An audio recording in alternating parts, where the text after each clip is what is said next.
কলৌ জন কৃপানিধি শ্রীকৃষ্ণ চৈতন্য মহাপ্রভু সপার্ষদ শ্রী মহাপ্রভু শ্রীচরণ স্মরণ পূর্বক তৎপশ্চাৎ अस्मदीय परमाराध्य শ্রী গুরুদেব এবং গুরু পরম্পরা স্থিত যত গুরুবর্গগণ রয়েছেন সকলের শ্রীচরণ স্মরণ করে আজ্ঞা অনুজ্ঞা কৃপা অনুকম্পা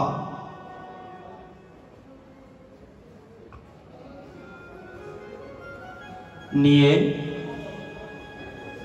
আজকে এই সপ্তদিবসীয় ভাগবতীয় কথার প্রথম দিবসে যে সকল ভক্তগণ সমবেত হয়েছেন শ্রী ভগবানের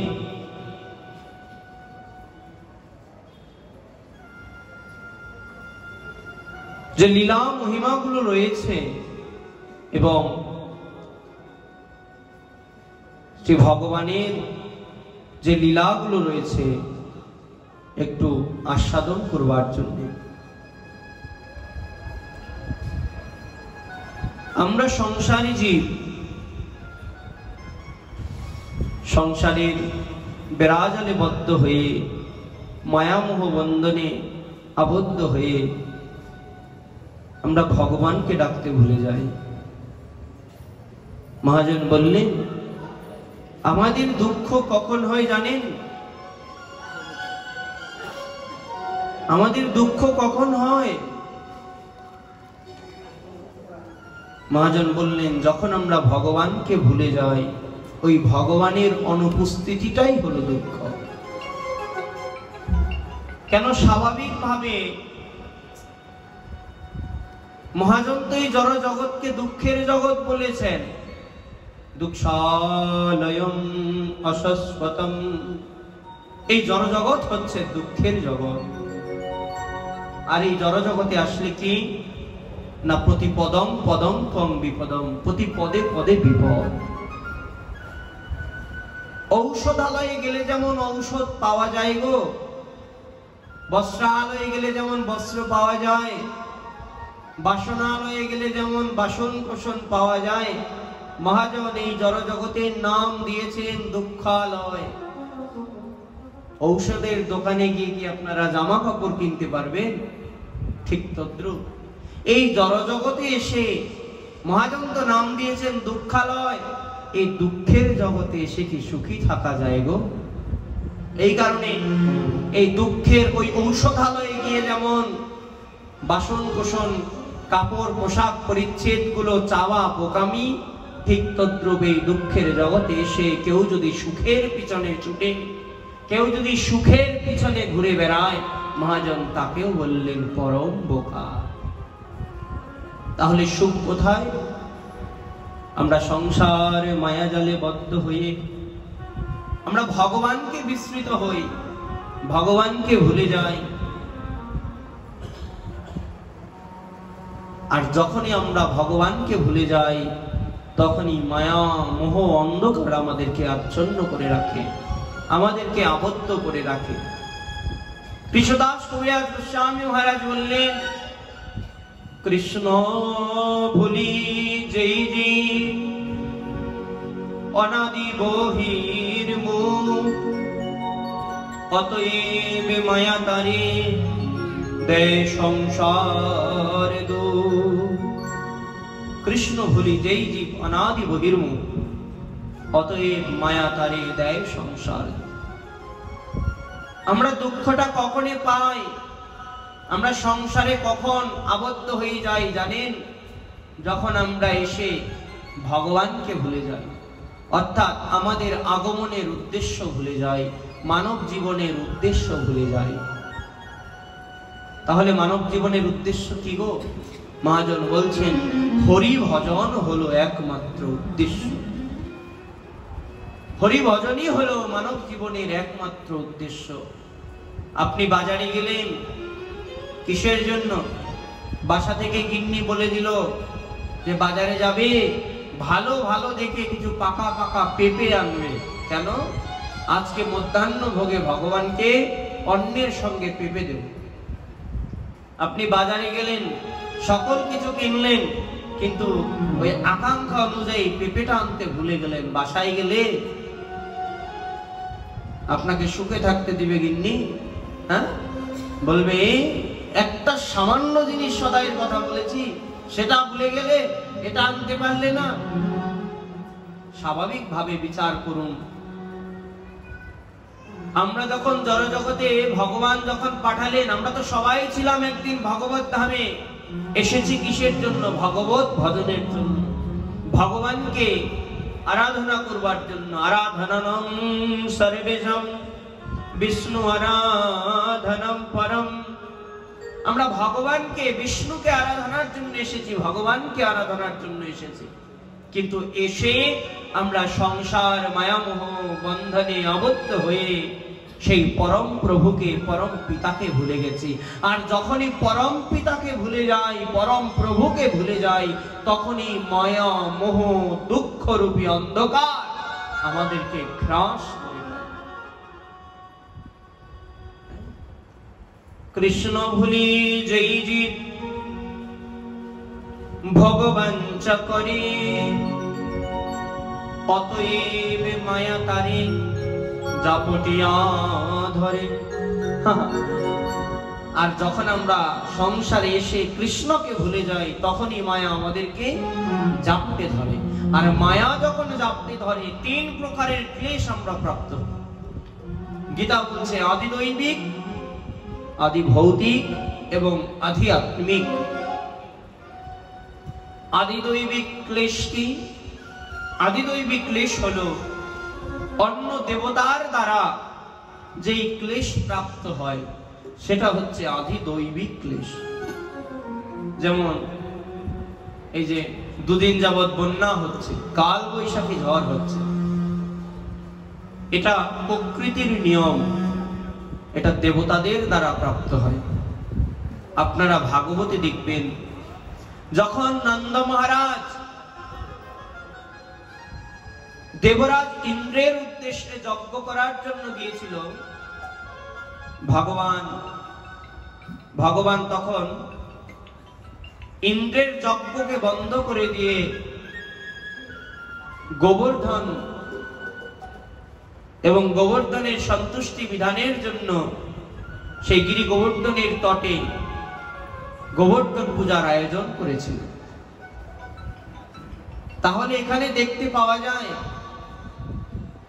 যখন ভগবান এই দেবরাজ ইন্দ্রের পূজা বন্ধ করে দিয়ে গোবর্ধন মহারাজের পূজা যখন প্রচলন করলেন, তখন দেবরাজ ইন্দ্র ক্ষেপে যায়। যার ফলে কি হয় না, গোকুলে তিনি ভারী বর্ষণ প্রয়োগ করেন, যার কারণে গোকুল ভেসে যায়। অতএব দেখা যায় যে দেবতা কর্তৃক কি হয়েছে? বর্ষাপাত হয়েছে। ঠিক তদ্রূপ এই যে প্রাকৃতিক যত দুর্যোগ রয়েছে, এগুলো হলো এক প্রকারের আদি দৈবিক ক্লেশ, অর্থাৎ দেবতাদের দ্বারা প্রাপ্ত ক্লেশ। এবং আদি ভৌতিক ক্লেশ হলো অন্য কোনো জীবের দ্বারা বা অন্য কোনো ভূতের দ্বারা যে দুঃখ প্রাপ্ত হওয়া যায়, সেই দুঃখ হলো আদি ভৌতিক ক্লেশ। আর আধ্যাত্মিক ক্লেশ কোনটি? আধ্যাত্মিক ক্লেশ হলো নিজের যেই দুঃখ হয়, যেমন দুশ্চিন্তা, চিন্তা, এই জনিত যেই দুঃখগুলো আমরা ভোগ করি, এগুলো হলো আধ্যাত্মিক ক্লেশ। তো যখন আমরা ভগবানকে ভুলে যাই, মহাজন বললেন, তখন মায়ার, ত্রিগুণাত্মিকা মায়া, আমরা এই 3 প্রকার ক্লেশের দ্বারা আবদ্ধ হয়ে সংসার চক্রে পুনরপি জননম, পুনরপি মরণম, পুনরপি জননী জঠরে শয়নম, আমরা পুনরায় জন্মগ্রহণ করি, পুনরায় জননীর জঠরে আমরা জন্মগ্রহণ করি। এই কারণে মহারাজ, যদি এই সংসার মায়ামোহ বন্ধ থেকে যদি আমাদেরকে মুক্তি পেতে হয়, যদি আমাদেরকে সেই ভগবানের চিন্ময় ধাম যদি প্রাপ্ত হতে হয়, তাহলে কি করতে হবে না, completely surrender to lotus feet of supreme personality godhead, completely surrender কার চরণে? শ্রী ভগবান প্রাণ গোবিন্দ, সর্ব আরাধ্য ভগবান, সর্বজনারাধ্য ভগবান, সেই পরমপতি পরমেশ্বর ভগবান শ্রী কৃষ্ণচন্দ্রের চরণে আমাদের সমর্পণ করতে হবে। কিভাবে? কমপ্লিটলি, মানে ফুল আত্মসমর্পণ, সকল কিছু দিয়ে, কায় মনোবাক্য দিয়ে ভগবানের চরণে আত্মসমর্পণ করতে হবে। কিন্তু মহারাজ বললেন, সংসারে মজিলি গৌরাঙ্গ ভুলিলি, না শুনিলি সাধুর কথা, ইহকাল পরকাল দুকাল খোয়ালি, কাটিলি আপন মাথা। কি বললে? সংসারে মজিলি গৌরাঙ্গ ভুলিলি, গোবিন্দ ভুলিলি, না শুনিলি সাধুর কথা। সংসারে মজে গেছেন, ভগবানের ভজন করছেন না, সাধুদের কথা, একদিনও সাধু সঙ্গ হচ্ছে না। অমুক জায়গায় কি জানো, পূর্ব সরমঙ্গল সর্বাজনীন দুর্গা মন্দিরে ভাগবত কথার আয়োজন হয়েছে। চিন্তা করছেন ঘরে বসে বসে, ইস আজকে তো স্টার জলসায় কিরণমালার একটা সাংঘাতিক পর্ব দেখাবে, দুটো পাঠ তো 7 দিন হবে, আজকে প্রথম দিন না গেলেও চলবে, কালকে দিকে ভালো ভালো কথা শুনবো গিয়ে, নাকি আজকে না গেলেও তো চলবে। কি শিমুল, কথা ঠিক? আজকে না গেলেও চলবে, তার চাইতে বরং কিরণমালাটা দেখি। হ্যাঁ, না জানি হাড্ডা হাড্ডি পড়বে। এখনো কি কিরণমালা দেয় মা স্টার জলসায়? আমি অনেক বছর আগে একবার দেখেছি, এখন টিভি দেখি না, অনেক বছর হয়ে গেছে। দেয় নাকি? কিন্তু আপনারা যারা ভক্তিমতী মা, তারা মনে মনে চিন্তা করছেন কি যে না, প্রথম দিন থেকে ভাগবতীয় কথা শ্রবণ করছেন না কেন? কাদের মঙ্গল? আপনাদেরই তো মঙ্গল। শ্রবণম মঙ্গলম তব কথামৃতম তপ্ত জীবনম। কারণ এই ভগবত কথামৃত হচ্ছে জীবন স্বরূপ। কি প্রদান করে? জীবন প্রদান করে। এই কারণে বললেন সাধুর কথা শুনতে হবে, সাধুর সঙ্গ করতে হবে, তবে কি হবে?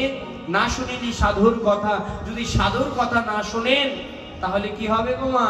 বলছে একালো খোয়ালেন ওকালো খোয়ালেন, কাটিলেন আপন মাথা, পরিশেষে মাথা কাটা যাবে, মানে নরকে বাস হবে। এই কারণে মহারাজ completely surrender to lotus feet, পূর্ণরূপে আত্মসমর্পণ করতে হবে ভগবানের পাদ পদ্মে, পূর্ণরূপে শরণাগতি আনতে হবে। এ কারণে ভগবানকে যদি প্রাপ্ত হতে হয়, আমাদের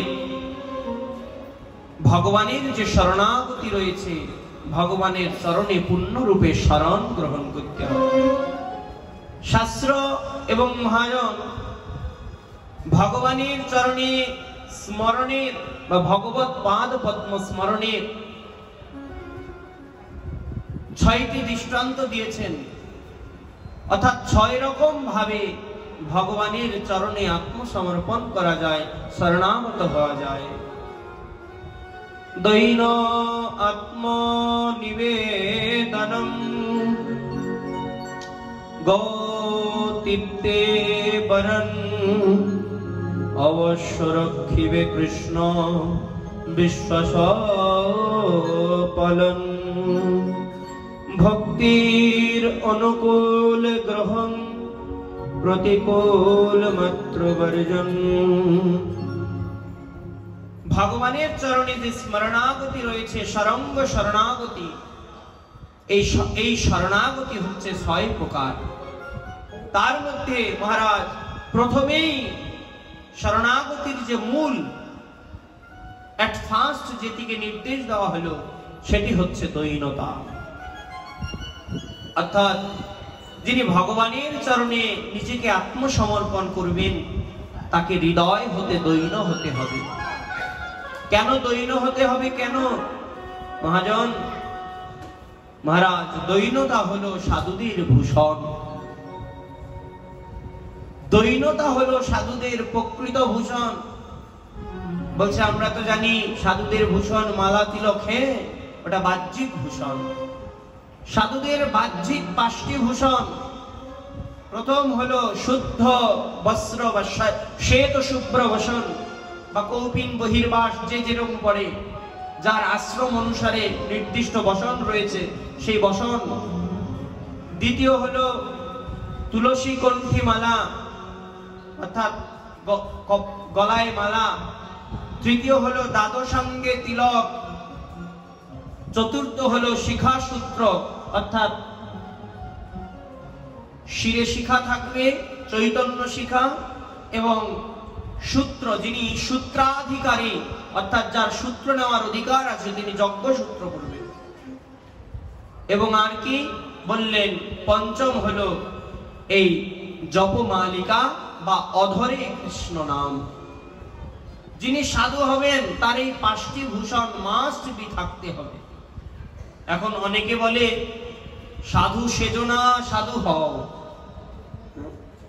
আমি একজনকে প্রশ্ন করছি, কি গো বাবা, আপনি পরপর 3টে পাঠ শুনলেন, 3 দিন ভাগবতীয় কথা শ্রবণ করলেন, কিন্তু আপনার গলে মালা নাই, আপনি কপালে তিলক করেন না, আসেন একটু তিলক দিয়ে দিই।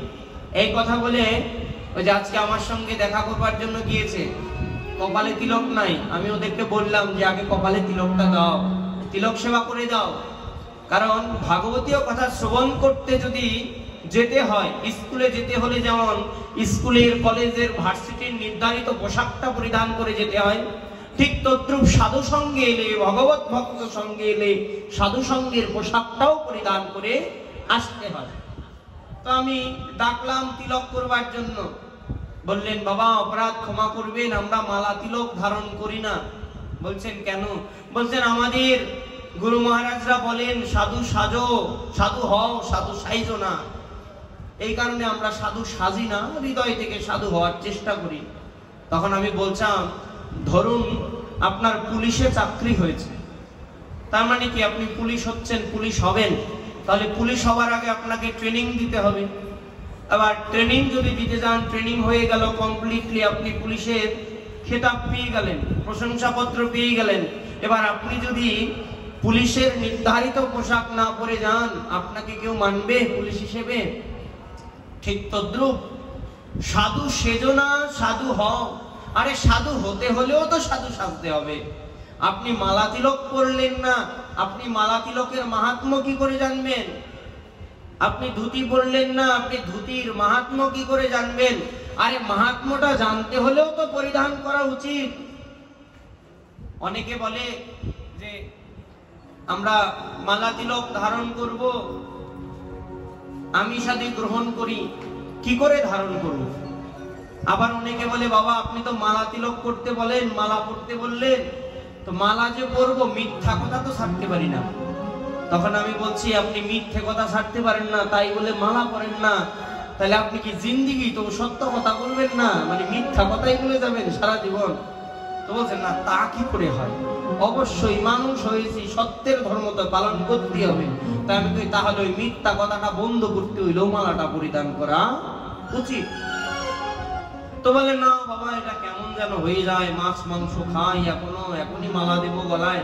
তখন আমি বলছি, ধরুন আপনার জ্বর হয়েছে, মানে অসুখ হয়েছে, আপনি ডাক্তারের কাছে গেছেন, ডাক্তার আপনাকে প্রেসক্রিপশনে ঔষধ লিখে দিল, আপনি ঔষধ কিনলেন পথ্য অনুসারে, বাড়িতে ঔষধ এনে আপনি মনে মনে চিন্তা করছেন কি আর ঔষধ খাবো, আগে রোগটা ভালো হোক তারপর ঔষধ খাবো। এটা বোকামি না বুদ্ধিমানের কাজ?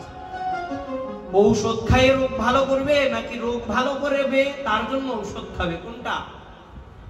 হ্যাঁ, রোগটাকে ভালো করবার জন্যই তো ঔষধ খাবে, ঔষধ গ্রহণ করবে। ঠিক তদ্রূপ মহাজন বললেন, আমরা ভব রোগে রোগী, মায়া মোহ জরা কবলিত হয়ে আমরা জড় বন্ধনে আবদ্ধ হয়ে আছি। যদি ওই সংসার বন্ধন থেকে মুক্তি পেতে হয়, তাহলে ভগবতের নাম, তুলসী কণ্ঠী, তিলক সেবারূপী ওই পরম ঔষধ গুলো গ্রহণ করতে হবে। ওই ঔষধের কৃপায় ধীরে ধীরে ভববন্ধন নাশ হয়ে যাবে, ধীরে ধীরে শ্রী গুরু চরণের অতি আসবে, সদ্গুরুর কৃপা হবে, এবং সদ্গুরুর কৃপা তৎপরে ভগবানের কৃপা বর্ষিত হবে। এই কারণে মহারাজ, তাহলে এই যে ভূষণগুলো রয়েছেন, এই ভূষণগুলো হলো সাধুদের বাহ্যিক ভূষণ, অর্থাৎ একজন সাধু তিনি এই ভূষণগুলো ধারণ করবেন। কিন্তু একজন বৈষ্ণবের প্রকৃত ভূষণ কি জানো মা? মহাজন বললেন, মহারাজ, একজন বৈষ্ণব তার প্রকৃত ভূষণ হবে বিনয় অথবা দৈন্যতা। অর্থাৎ যিনি বৈষ্ণব হবেন তিনি হৃদয় থেকে দৈন্য হবেন। যিনি ভগবানের চরণে নিজেকে আত্মসমর্পণ করেছেন, পূর্ণরূপে সারেন্ডার করেছেন, তার দেখার কিছু বাহ্যিক লক্ষণ রয়েছে। কি জানেন? বলছে, যাকে দেখবে দেখা মাত্র অনত মস্তকে মাথাটা নত হয়ে আসবে। যিনি বৈষ্ণব হবেন তিনি অন্য অপর বৈষ্ণবকে দেখে মাথা নত করে প্রণাম করবেন। এই হচ্ছে বৈষ্ণবের গুণ, এটা হচ্ছে বৈষ্ণবের লক্ষণ। একজন ভক্ত কখনো এই বিচার করে না যে আমি বৈষ্ণব হয়েছি, আমি পাঠক হয়েছি, আমাকে লোকে প্রণাম করবে তারপর তো আমি প্রণাম করব না।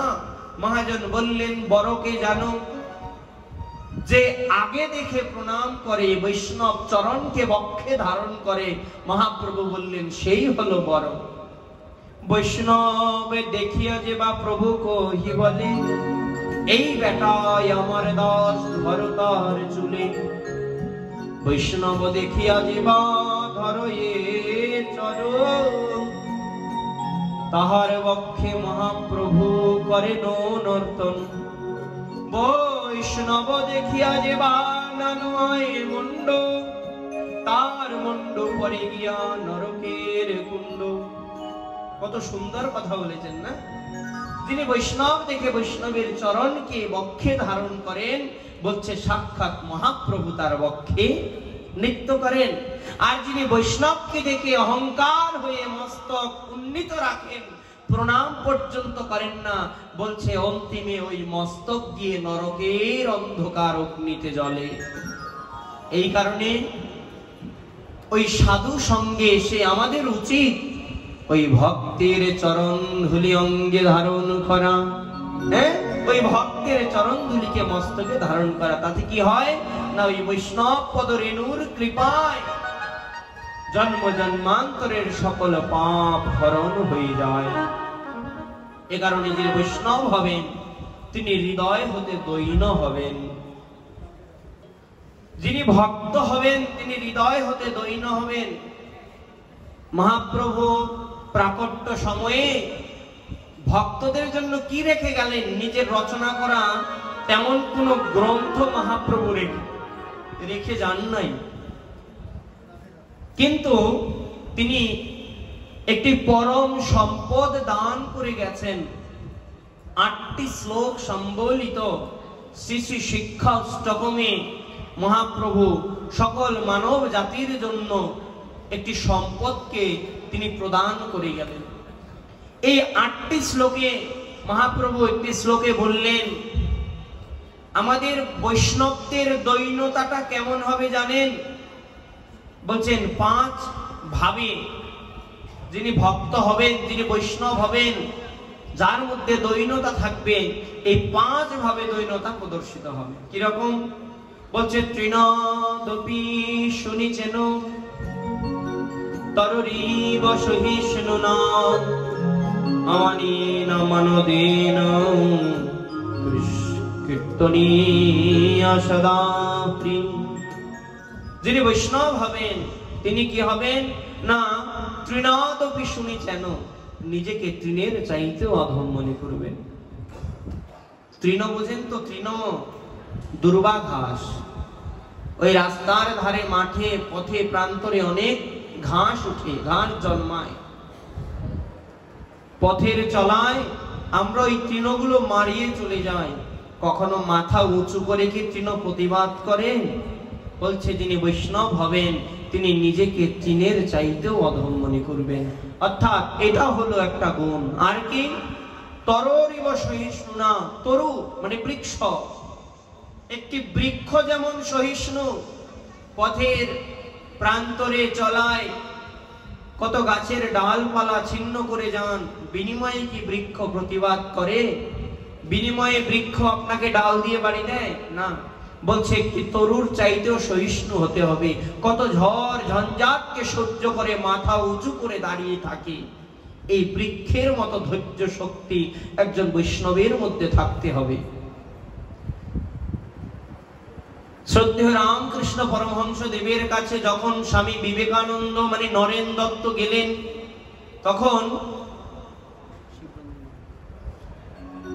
যখন নরেন দত্ত গেলেন,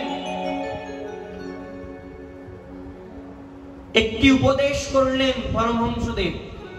ওরে নরেন, তোকে তো আমি তৈরি করেছি জীব কল্যাণের জন্য, মানব কল্যাণের জন্য। আজকে একটা উপদেশ দেই, রাখবি তো? বলছেন গুরুদেব, আপনি যদি উপদেশ দেন আমি অবশ্যই সেটা মাথা পেতে নেব। বলছে যদি পারিস নরেন, তাহলে সমগ্র মানব সমাজের নিমিত্তে জীব সেবার জন্য যদি পারিস একটা বটগাছ হোস।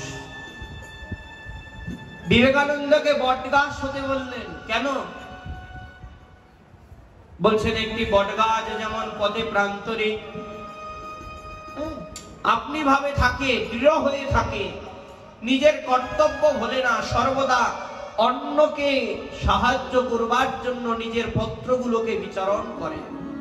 আর কি হয় না, পথের প্রান্তরে কত পথিক হেঁটে যায়, ক্লান্তি ভাব অনুভব করে কোন পথিক কি করে জানো? ওই বটবৃক্ষের মূলে একটু নিজের প্রশস্তি বিশ্রাম নেয়। যখন বিশ্রাম পূর্ণ হয়, যাওয়ার সময় হয়তো একখানা ডাল পালা ভেঙে নিয়ে যায়, ছিঁড়ে নিয়ে যায়, কিন্তু তবুও যুগ আবার দেখা যায় কি জানো, ঝড় ঝন্ডা ঝাপটা এসে হয়তো কখনো কখনো এই বৃক্ষটাকে কেটেও কেউ নিয়ে যায়, কিন্তু তবুও যুগ যুগান্তর ধরে মানুষের মনের মধ্যে গাঁথা থাকে যে ওইখানে একটা ছায়া প্রদানকারী বটবৃক্ষ ছিল। অনরেন, যদি পারো বটবৃক্ষ হইও। কেন?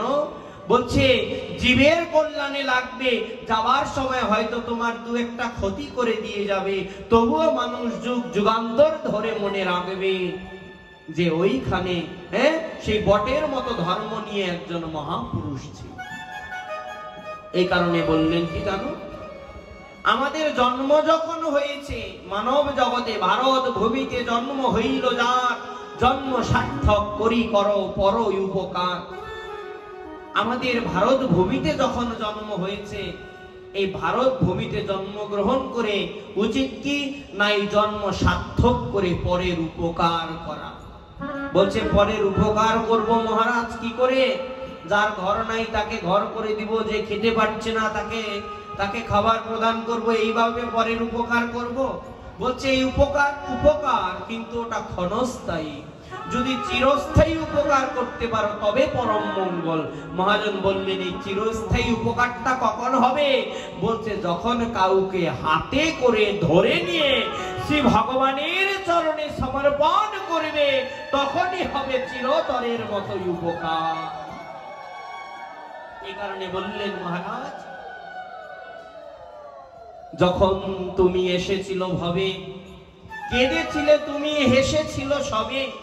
যখন তুমি জন্মগ্রহণ করেছো তখন তুমি হয়তো ক্রন্দন করেছো, কিন্তু তোমার আগমনের খুশিতে তোমার পরিবার, পাড়া প্রতিবেশী সকলেই হেসেছিল। কেন? বলছে আহারে অমুকের সংসারে বুঝি একটা প্রদীপ প্রজ্বলন হলো। যখন তুমি এসেছিলে ভবে, হেসে কেঁদেছিলে তুমি, হেসেছিল সবে, কিন্তু এমন জীবন করিও গঠন, বিদায়ে হাসিবে তুমি, কাঁদিবে ত্রিভুবন। এমন জীবনকে গঠন করতে হবে যেন এই বিদায় বেলায় তুমি হাসতে হাসতে ভব সমুদ্র পার করে যেতে পারো, আর তোমার ওই বিদায়ে যেমন হাজার হাজার লোক ওই পথের প্রান্তরে বসে চোখের জল ফেলে। এমন জীবনকে গঠন করতে হবে, তবেই তো মানব জীবন সার্থক। আরে দেবতারা অমৃত লাভ করেছিল কিসের জন্য? অমর হওয়ার জন্য।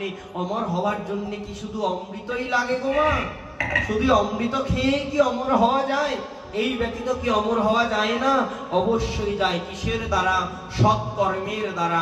জগতে সেই অমর হয় যিনি ভগবানের চরণে নিজের নামটাকে আগে লিখে দেয়।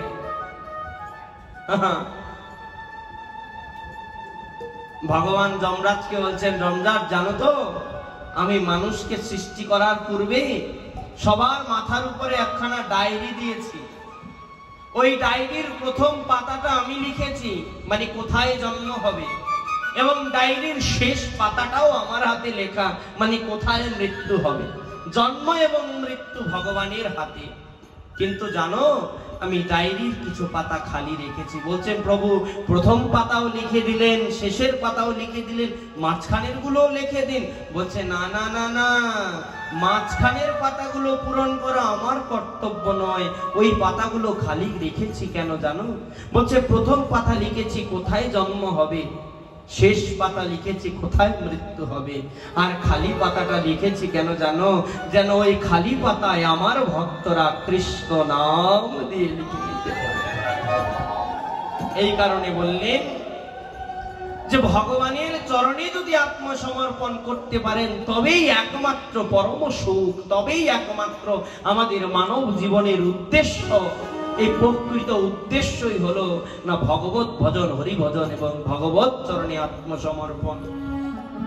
তো বললেন মহারাজ, এই তরুর মতো সহিষ্ণু হতে হবে একজন বৈষ্ণবকে। তৃণাদপি শুনি যেন তরুরবি সহিষ্ণু না, অমানীন মানদেন কীর্তনিয়া সদা হরি। আর কি বললেন? যিনি বৈষ্ণব হবেন তিনি অমানি না মান দেন, যিনি মান পাওয়ার যোগ্য তাকে তো মান দেবেন, যিনি মান পাওয়ার যোগ্য নয় তাকেও মান প্রদান করবেন। যিনি মান পাওয়ার যোগ্য নয় তাকেও মান প্রদান করবেন। কিরকম? বলছে, মান পাওয়ার যোগ্য না মানে কি যোগ্যতা বিচার করব না।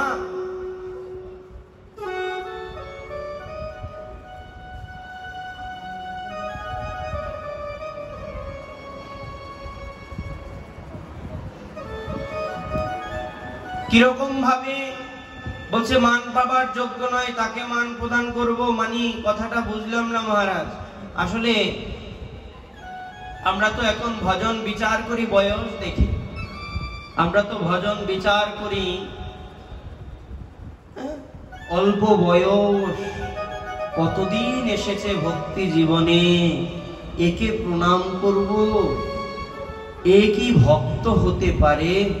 আরে বৈষ্ণব হবে মানে বৃহৎ দেহ হবে, বৃহদাকায় হবে, বড় পেট হবে, বড় বড় দাড়ি হবে, বড় চুল হবে, এ তো সাধু সাধু লাগে, ওনাকে দেখলে শ্রদ্ধায় চলে আসবে। অল্প বয়সে ভক্ত যে হোক না কেন, আরে এ তো আমাদের অমুকের ছেলে, এ তো পাশের গ্রামের ওই ছেলেটা, এ ভক্ত হয়ে এসেছে, তিলক দিয়ে এসেছে, মালা দিয়ে এসেছে, একে আবার প্রণাম করতে হবে? 2 দিনকার বৈরাগী ভাতে রেখে বসা। বলছে, যিনি বৈষ্ণব হবেন তার মনোভাব এমন থাকবে না গো। আরে বড়কে জানো, ভজনের বিচার করার দায়িত্ব আমার তোমার নাই। আমি 50 বছর বয়সে গিয়ে ভক্ত হয়েছি, তার আগে আমি ভগবানকে ডাকি নাই। আর ওই ছেলেটা 5 বছর বয়স থেকে ভগবানকে ডাকে। বয়সে আমার বয়স 56 হতে পারে, 60 হতে পারে, এইখানে বয়সে আমি কিন্তু বড় নই। বড়কে বলছে যিনি ভক্তির দ্বারা বৃদ্ধ হয়েছেন, যিনি জ্ঞানের দ্বারা বৃদ্ধ হয়েছেন, শাস্ত্র তাকে প্রকৃত বৃদ্ধ বললেন। মনুস্মৃতিতে বললেন বয়সের দ্বারা বৃদ্ধ হলেই তাকে বৃদ্ধ বলে না। বলছে যদি কেউ ভক্তির দ্বারা বৃদ্ধ হয়, যদি কেউ জ্ঞানের দ্বারা বৃদ্ধ হয়, তাকেও তিনিও জগতে বৃদ্ধ বলিয়া প্রসিদ্ধ হয়।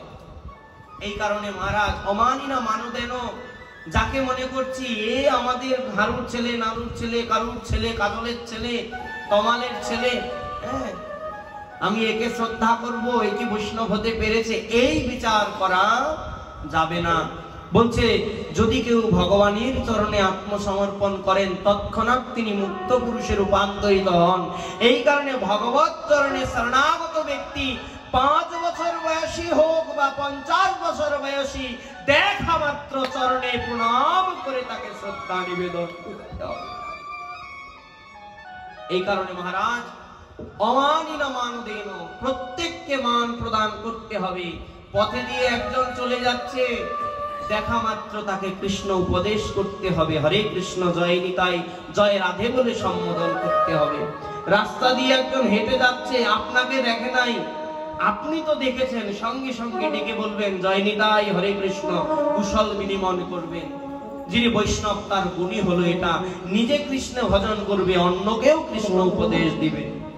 জগতে তিনিই তো গুরু বলে প্রসিদ্ধ হন, যিনি নিজে আচরণ করেন, অপরকে আচরণ শিক্ষা দেন। তিনিই তো জগতে গুরু বলিয়া প্রসিদ্ধ হন। মহাপ্রভু বললেন না, কেহ করে আচার কেহ না করে প্রচার, কেহ করে প্রচার কেহ না করে আচার। বলছে জগতে অনেকে আছে, কেউ কেউ শুধু নিজেই আচরণ করে যাবে, নিজে নিজে একাদশী করবে, নিজে নিজে তুলসী করবে, তিলক সেবা করবে, ভগবানের সেবা করবে। অন্য কেউ যদি আসে তাকে দেখাবে না, শেখাবে না, বোঝাবে না, আমি একা একাই উদ্ধার হব। বলছে এইটি ভালো লক্ষণ নয়। আবার কেহ করেন প্রচার কেহ না করেন আচার। জগতে এমনও আছেন শুধু মানুষকে বলে যায়, অন্যকে বলে যায়, নিজে কিছু আচরণ করেন না। বেশ পিঠে বসে বড় বড় কথা বলছেন, এরকম করবে ওরকম করবে, এইটা নিয়ম ওইটা নিয়ম না, কিন্তু নিজে আচরণের বেলায় লবডঙ্কা।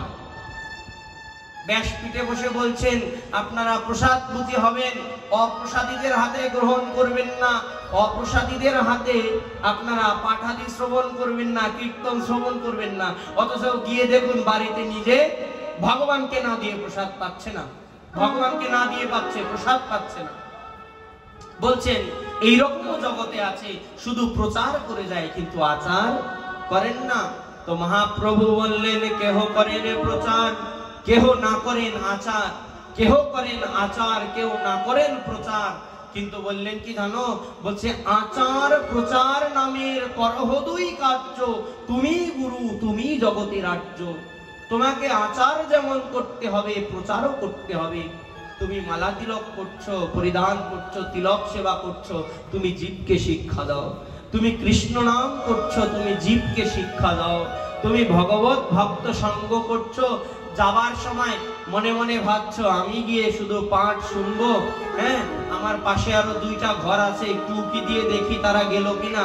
যাবার সময় পাশের ঘর থেকে অমুকের মাকে আর তমুকের মাকে ডেকে বলছো দিদি গো, ভোলা থেকে কম বয়স্ক একজন পাঠক আসবে। আমি তো পাঠক না, ঠক, পা বাদে ঠক। তো বলছেন একজন ঠক আসবে, তো চল গিয়ে একটু দেখে আসি। আপনিও আসলেন শ্রবণ করতে, সঙ্গে দুজনকেও নিয়ে আসলেন, আপনারও মঙ্গল হলো, আপনার দ্বারা আপনার পাশের ওই দুই দিদিরও মঙ্গল হলো। আপনি একা প্রাপ্ত হলেন না, সকলকে নিয়ে মহাপ্রভুর কৃপা পেলেন। একা একা খাওয়া ভালো নাকি 10 জনকে নিয়ে যে খায় সে জগতে ভালো? যে 10 জনকে নিয়ে খায় সে ভালো। ঠিক তদ্রূপ নিজে যেমন আচরণ করতে হবে, নিজে যেমন প্রচার করব, নিজেকেও আচরণ করতে হবে। আর অমানিনা মানদেন কীর্তনিয়া সদা হরি, সর্বদা মুখে কৃষ্ণ নাম থাকতে হবে। কিরকম? হরে কৃষ্ণ কৃষ্ণ কৃষ্ণ হরে হরে, হরে রাম রাম রাম হরে হরে। তাহলে যিনি বৈষ্ণব হবেন তিনি হবেন হৃদয় হতে দৈন, যিনি ভক্ত হবেন তিনি হবেন তরুর চাইতেও ধৈর্যশীল, যিনি ভক্ত হবেন তিনি হবেন অমানিনা, প্রত্যেককে মান প্রদান করবেন এবং সর্বদা মুখে কৃষ্ণ নাম হরিনাম। তিনি হরিনাম ব্যতীত অন্য কোনো, তিনি যার মুখে হরিনাম নেই, যার মুখে কৃষ্ণ নাম নেই, তার মুখ পর্যন্ত দর্শন করতে চাইবেন না। যার মুখে কৃষ্ণ নাম আছে তার মুখের দিকে তাকাবেন। যেইখানে কৃষ্ণ কথা নাই সেইখানে যাবেন না, যেইখানে কৃষ্ণ কথা রয়েছে ওইখানে বারে বারে যাবেন। একজন বাবাজিকে বলছেন, বাবাজি আজকে দেখে আসছি অমুক জায়গায় অমুকে অমুকটা করছে। বলছে কি বলছো, শুনতে পাচ্ছি না, ভালো করে বলো। তখন বলছে যে আজকে তো প্রসাদ পেলাম, তা খুব ভালো হয়েছে। মানে হ্যাঁ, কথাটা খুব ভালো বলেছে। মানে যখন ভগবত সম্বন্ধীয় কথা বললো তখন বললেন বাহ, কথাটা খুব ভালো বলেছে। যখন কানের কাছে এসে পরনিন্দা করছে তখন বলছে কিছু শুনতে পাচ্ছি না, কানে ময়লা হয়েছে, ভালো করে কথা বলে। তো যিনি প্রকৃত যিনি ভগবত চরণে নিজেকে সমর্পণ করেছেন, প্রকৃত ভক্ত তিনি সর্বদা কৃষ্ণ নাম শ্রবণ করবেন, কৃষ্ণ কথা বলবেন, কৃষ্ণ কথা ব্যতীত অন্য কোনো কথা তিনি বলছে। সাংসারিক কথা বললে কি হয় জানো? আয়ু হরণ হয়। যারা সাংসারিক কথাবার্তায় সারাদিন মজে থাকে বলছে এর দ্বারা আয়ু হরণ হয়ে যায়, কিন্তু যদি কেউ কৃষ্ণ কথা দিয়ে বলে তাহলে তার আয়ু বৃদ্ধি পায়। এই কারণে আমাদের উচিত সব সময় ভগবত কথায়, কৃষ্ণ কথায় নিজেকে নিয়োজিত রাখা। এখানে মহাজন খুব সুন্দর একটি ভজন গাইলেন। যার মুখে ভাই হরি কথা নাই, তার কাছে তুমি যেও না। যার মুখে ভাই হরি কথা নাই, তার কাছে তুমি যেও না। যার মুখে ভাই হরি কথা নাই, তার কাছে তুমি যেও না। যার মুখে ভাই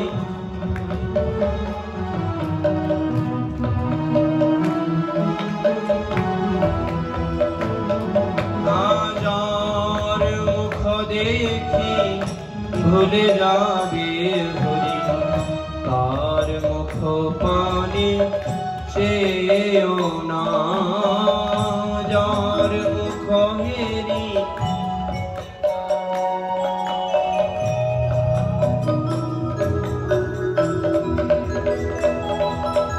কদিন রহিবে ভব মাঝে আর, অবিলম্বে করো যাহা করিবার। কদিন রহিবে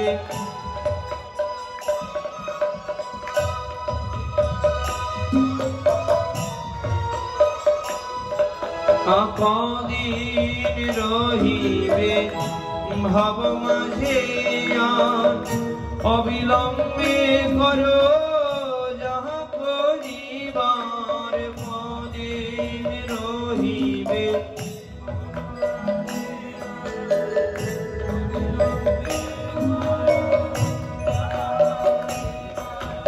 আর বিপদে সম্পদে রাখিবে যে পদে, তার পদ কেন ভাবনা। তার মুখে ভাই হরি কথা নাই, তার কাছে তুমি যেও না। যার মুখ হেরি ভুলে যাবে হরি, তার মুখ পানে যেও না।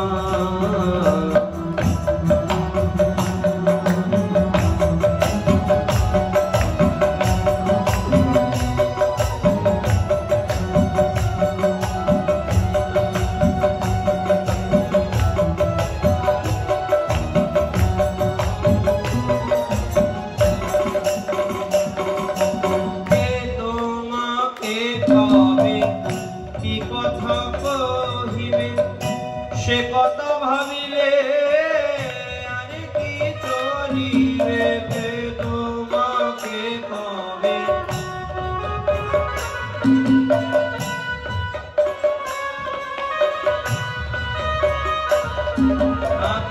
তোমাকে কবে কি কথা কহিবে। সে কথা ভাবিলে আর কি চলিবে, তোমাকে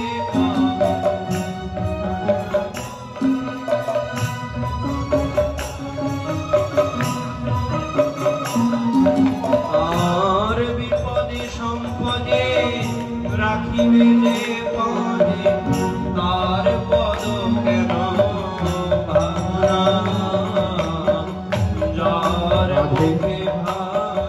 হরি কথা নাই তার কাছে তুমি যেও না, যার মুখ দেখি ভুলে যাবে হরি তার মুখ পানে যেও না।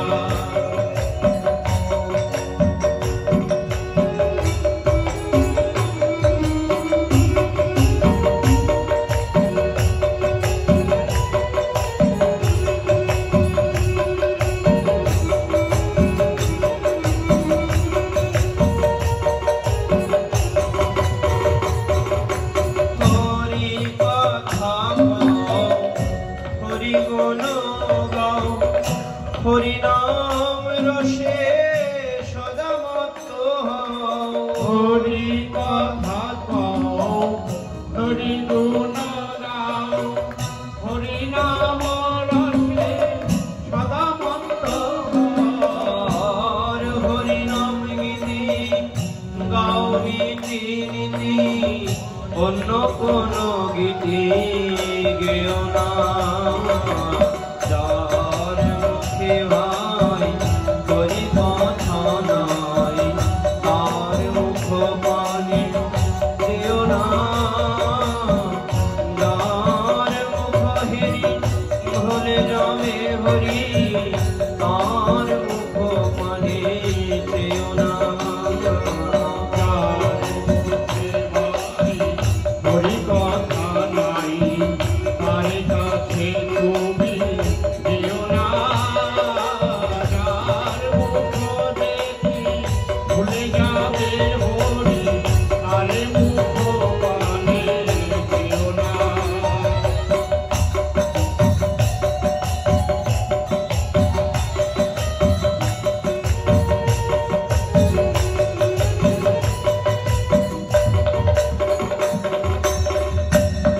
তাহলে কি যিনি বৈষ্ণব হবেন তার মুখে সর্বদা কৃষ্ণ নাম কীর্তন থাকবে, সর্বদা তিনি কৃষ্ণ নাম কীর্তন নাম গুণগান কীর্তন করবেন। আর কি বললেন? শরঙ্গ শরণাগতির দ্বিতীয় বললেন, প্রথম বললেন দৈন, দ্বিতীয় বললেন আত্মনিবেদন, অর্থাৎ ভগবানের চরণে সর্বস্বভাবে নিজেকে বিতরণ করতে হবে, ফুললি সারেন্ডার্ড হতে হবে, সর্বতভাবে নিজেকে আত্মসমর্পণ করতে হবে, সর্বতভাবে নিজেকে বিতরণ করে দিতে হবে। মনুষ্য দেহ গেহ যাহা কিছু মোর, অর্পিনু তুয়া পদে নন্দ কিশোর, সকল কিছুকে ভগবানের চরণে আত্মসমর্পণ করতে হবে, ফুললি সারেন্ডার, আত্মনিবেদন, যে ভগবান যা করবেন সবকিছু ভগবানের জন্য করবেন, যা কিছু করেন না কেন সকল কিছুই ভগবানের জন্য করবেন, পূর্ণরূপে আত্মসমর্পণ। আত্মসমর্পণের লক্ষণ কিরকম? ঊর্ধ্ব বাহু করেই তো নাকি? এই যে আপনারা যে ঊর্ধ্ব বাহু করে কীর্তন করেন, হরিনাম করেন, এর দ্বারা ভগবানকে কি বোঝান? যে ভগবান আমি আত্মা আপনার চরণে আত্মসমর্পণ করেছি, আপনার শরণে আত্মসমর্পিত হয়েছি। জানেন, ভক্ত ভগবানের চরণে আত্মসমর্পণ হয়, কিন্তু কখনো কখনো ভগবানও ভক্তের কাছে আত্মসমর্পণ করেন। আপনারা জানেন, আপনারা ঊর্ধ্ববাহু করে নিদর্শন দিচ্ছেন, ভগবান আমি আপনার চরণে স্মরণ নিয়েছি। আর আপনারা দেখবেন ওই যে রাধা গোবিন্দের পাশে দুজন দুপাশে হাত তুলে দাঁড়িয়ে আছে, একজন হচ্ছেন কলিও কলৌ পাবন অবতারী, আর আরেকজন হচ্ছেন কলৌ জন কৃপানিধি। এই যে নিতাই চৈতন্য ভগবান, এরাও ঊর্ধ্ববাহু করে আছেন। তাহলে এরা কার কাছে আত্মসমর্পণ করছেন? হ্যাঁ, ঊর্ধ্ববাহু করে ভগবান কৃষ্ণকে ডাকছেন, হা গৌরাঙ্গ হা কৃষ্ণ। হ্যাঁ, যেই জন কৃষ্ণ ভজে সেই হয়, বল কৃষ্ণ ভজ কৃষ্ণ, কহ কৃষ্ণ শিক্ষা।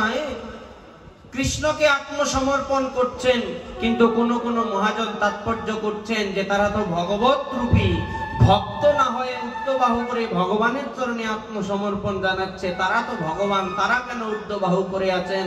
কোন কোন মহাজন বলছেন যে ভক্ত ঊর্ধ্ববাহু করে ভগবানের চরণে আত্মসমর্পণ করেন, কিন্তু ভগবান ঊর্ধ্ববাহু করে দাঁড়িয়ে আছেন কেন জানেন?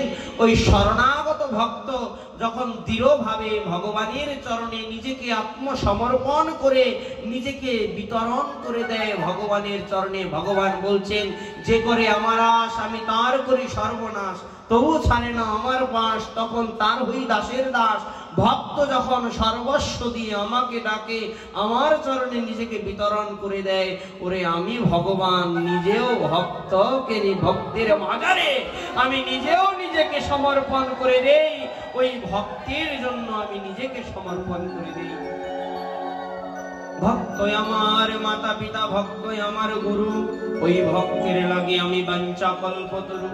ওই ভগবান ভক্তের জন্য বাঞ্ছা কল্পতরু। এই কারণে মহারাজ বললেন যে আত্মনিবেদন অর্থাৎ ভগবানের চরণে সম্পূর্ণ রূপে নিজেকে সমর্পণ করতে হবে, সম্পূর্ণ রূপে নিজেকে নিবেদন করে দিতে হবে। নিবেদন, আপনারা ভগবানের সামনে বিভিন্ন ভোগ আদি প্রস্তুত করে উপরে তুলসী পত্র দিয়ে নিবেদন করেন, ওটা হচ্ছে ভোগ নিবেদন। আর আত্মনিবেদন, আত্ম মানে নিজেকে, নিজের আত্মাকে নিবেদন মানে ভগবানের চরণে ভগবানের সেবায় নিজেকে নিবেদন করে দিবেন, এই হচ্ছে আত্মনিবেদন। আর শরণাগত ব্যক্তির লক্ষণ কি? আত্মনিবেদন তিনি ভগবানের চরণে করেছেন, তিনি ভগবানের প্রতিটি সেবা হিসেবে গ্রহণ করবেন। কিন্তু আমরা ভগবানের সেবা করতে চাই না।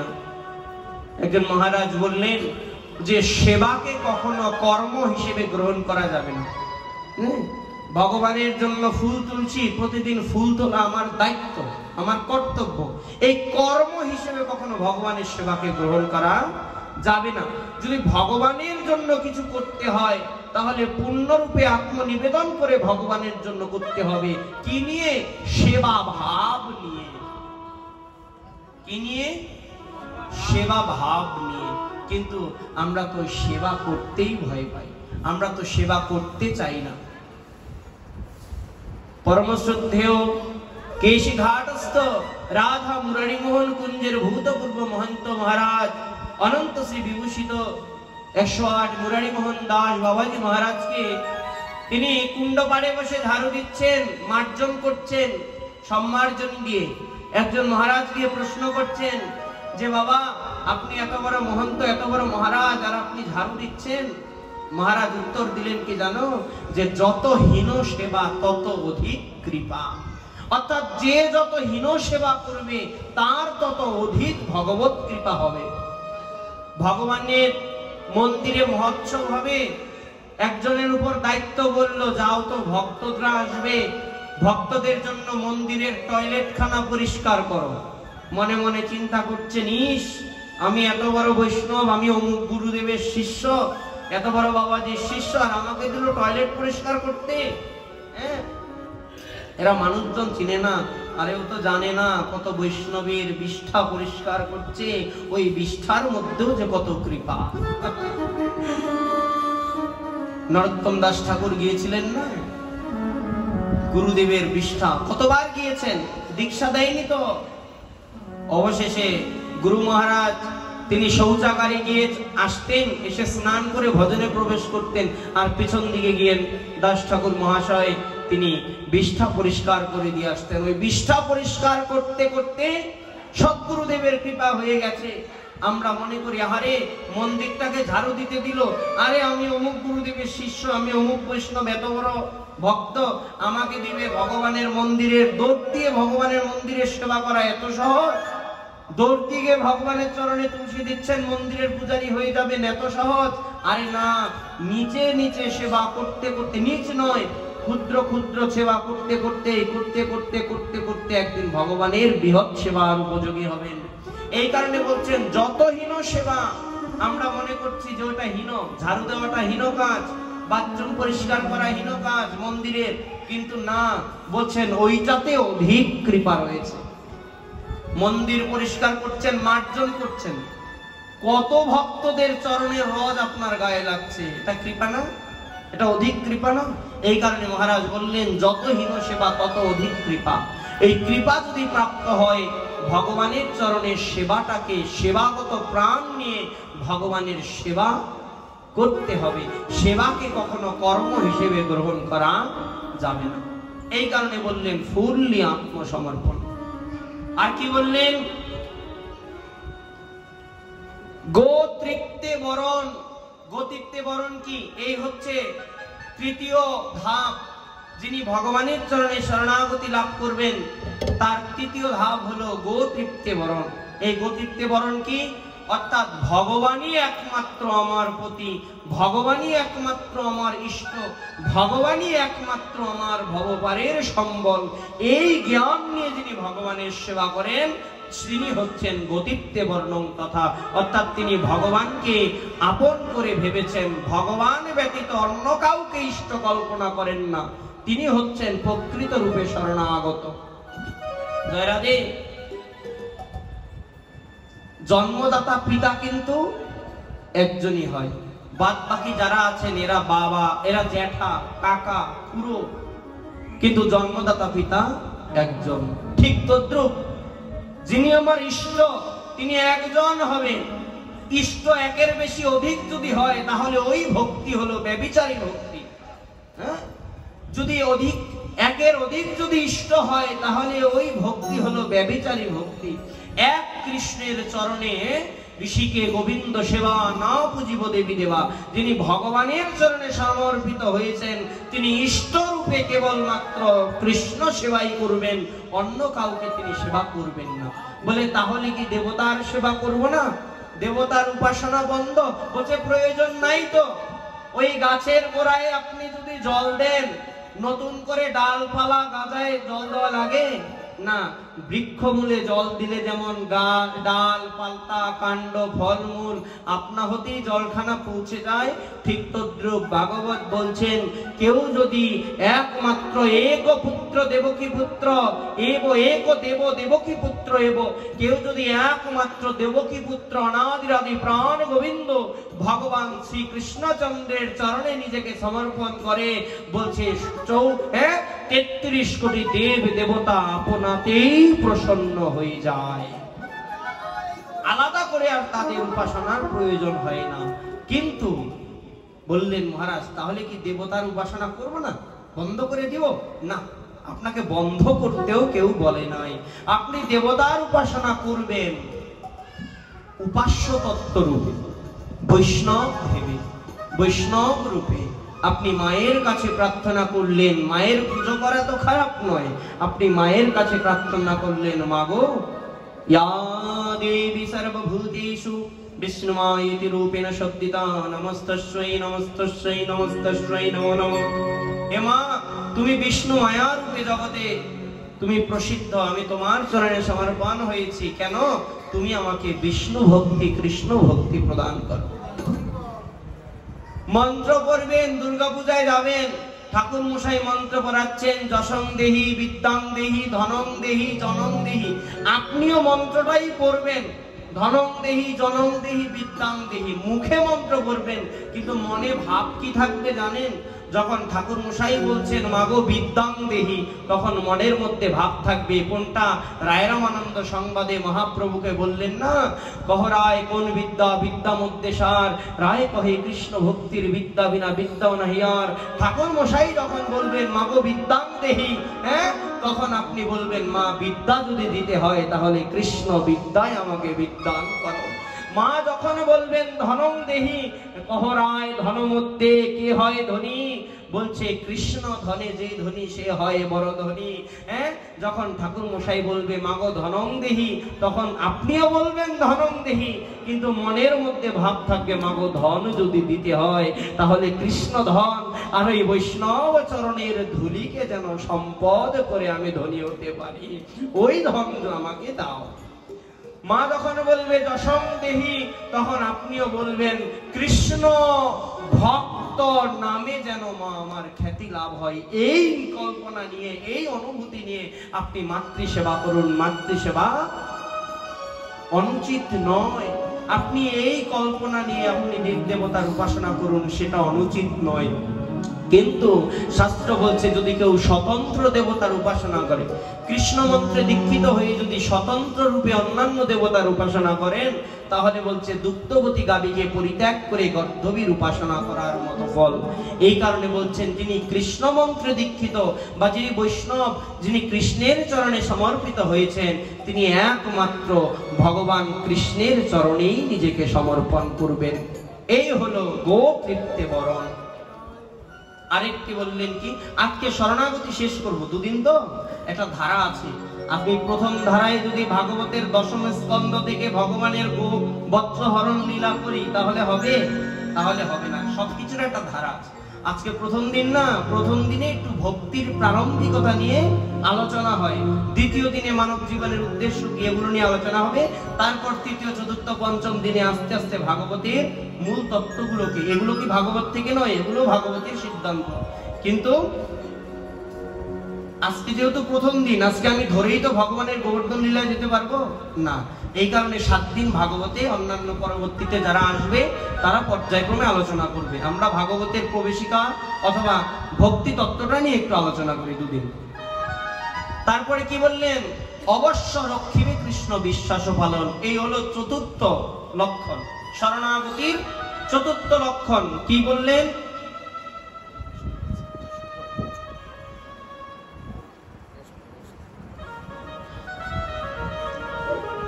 অবশ্য রক্ষিবে কৃষ্ণ বিশ্বাস পালন। কিরকম বলছে, বিশ্বাস রাখতে হবে ভগবান রক্ষা করবে। কিন্তু জানো তো মা, এই বিশ্বাসটাই আমাদের থাকে না, এই বিশ্বাসটাই আমাদের থাকে না। ওইখানে দৈন্যতার ব্যাখ্যা দিতে গিয়ে একটা কথা ভুলে গেছি। যাই হোক, বলছে সবসময় বিশ্বাস রাখতে হবে ভগবানের চরণে, যে অবশ্যই ভগবান আমাকে রক্ষা করবেন, তিনি পাঠিয়েছেন যখন ভবে অবশ্যই তিনি উদ্ধার করবেন। এই বিশ্বাসটা রেখে সর্বদা ভগবানের নামাদি গ্রহণ করতে হবে, নাম জপাদিগুলো করতে হবে। কি না, অবশ্য রক্ষিবে কৃষ্ণ, কৃষ্ণ অবশ্যই রক্ষা করবে, এই বিশ্বাসটা ভগবানের চরণে থাকতে হবে।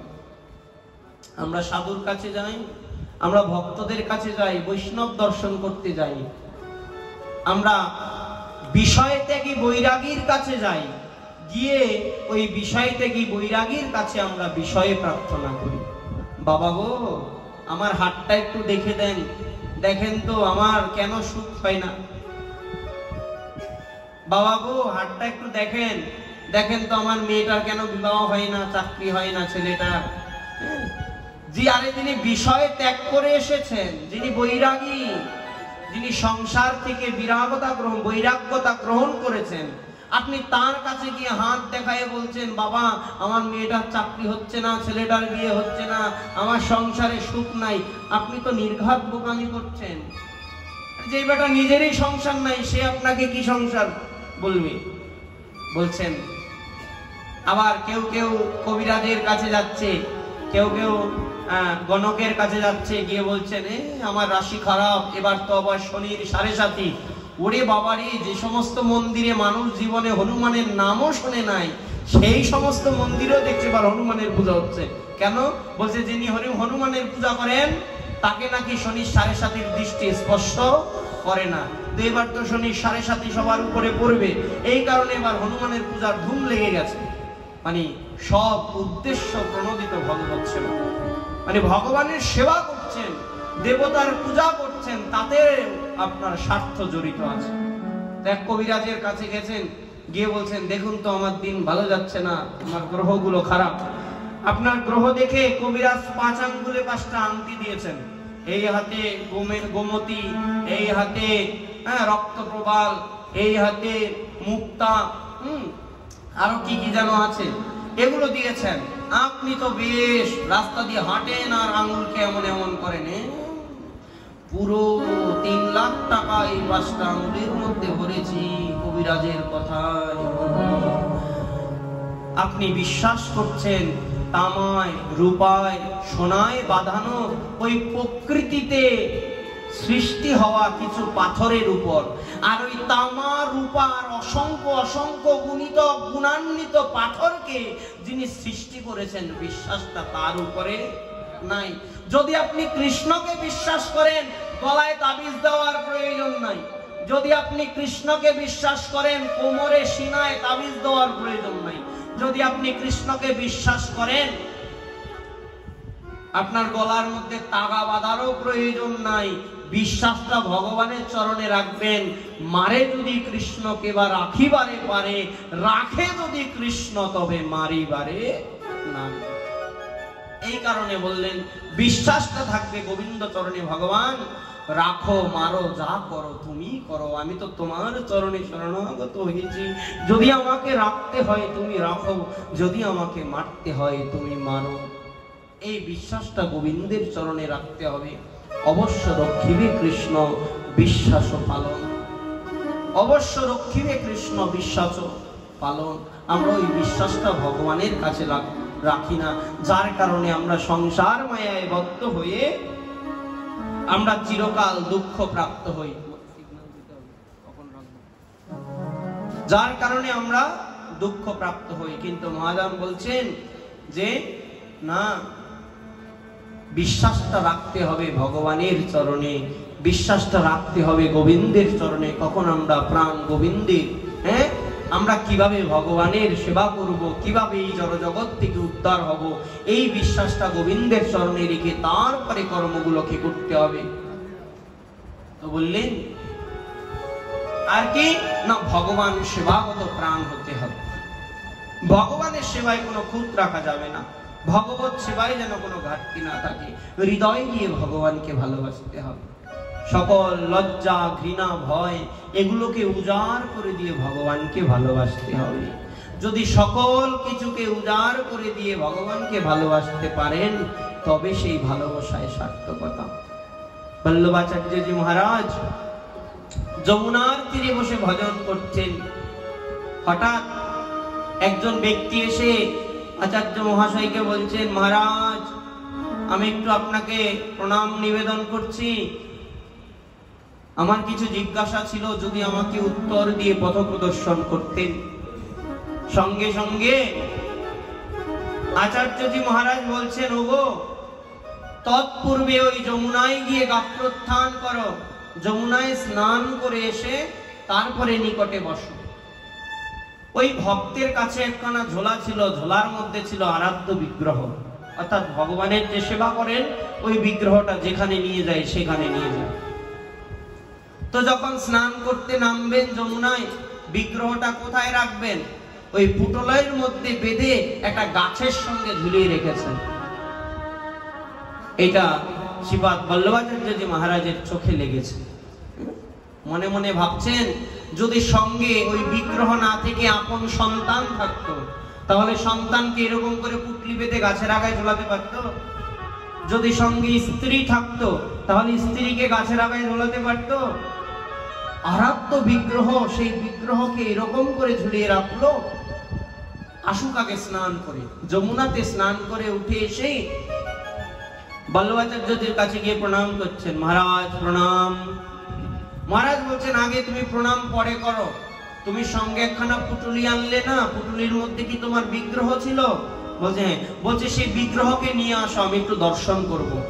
এইদিকে দৈবিক ভাবে বল্লভাচার্যজি মহারাজ কি করলেন, ওই যে গাছের মধ্যে একখানা পুটুলি বেঁধে রাখলেন না, ওইখানে তিনি একটা দৈবিক শক্তি দিয়ে অসংখ্য অসংখ্য বিগ্রহের পুটুলিকে তিনি সৃষ্টি করলেন।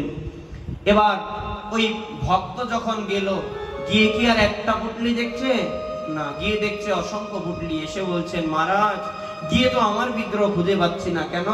বলছে ওইখানে দেখছি হাজার হাজার বিগ্রহ, এত এত বিগ্রহের মধ্যে আমি আমার বিগ্রহকে কি করে খুঁজে পাবো? তখন আচার্যজি বলছেন, ওরে খুঁজে যখন পাবে না তখন ভজনা করলে কেন? খুঁজে যখন পাবে না ভজনা করলে কেন? আরে তোমার তো খোঁজার প্রয়োজন নাই, তুমি ভগবানকে ডাকো। ভগবানের চরণে যদি ওই রকম ভাবে আত্মসমর্পণ করতে পারো, তোমার ভগবানকে খোঁজার প্রয়োজন নাই। ভগবান খুঁজতে খুঁজতে তোমার কাছে চলে আসবে। রাজাপুরে, রাজস্থানে করলিতে সপ্ত দেবালয় যে মন্দির রয়েছে বৃন্দাবনের, এই সপ্ত দেবালয় মন্দিরের মধ্যে একখানা মন্দির হচ্ছেন বা এক যুগল বিগ্রহ হচ্ছেন শ্রী রাধা মদন মোহন বিগ্রহ। এই রাধা মদন মোহন বিগ্রহ এখন রাজস্থানে আছেন, করলিতে। যদি আপনারা কখনো সপ্ত দেবালয়ে দর্শন করেন, আপনারা চাইলে রাজস্থানে গিয়ে করলিতে রাধা মদন মোহনকে দর্শন করতে পারেন। অপূর্ব শৃঙ্গার, অপূর্ব সেবা, যেন সাক্ষাৎ গোবিন্দ সামনে দাঁড়িয়ে আছে, এইরকম অনুভূতি নিয়ে যদি দর্শন করতে পারেন তাহলে দর্শন সার্থক।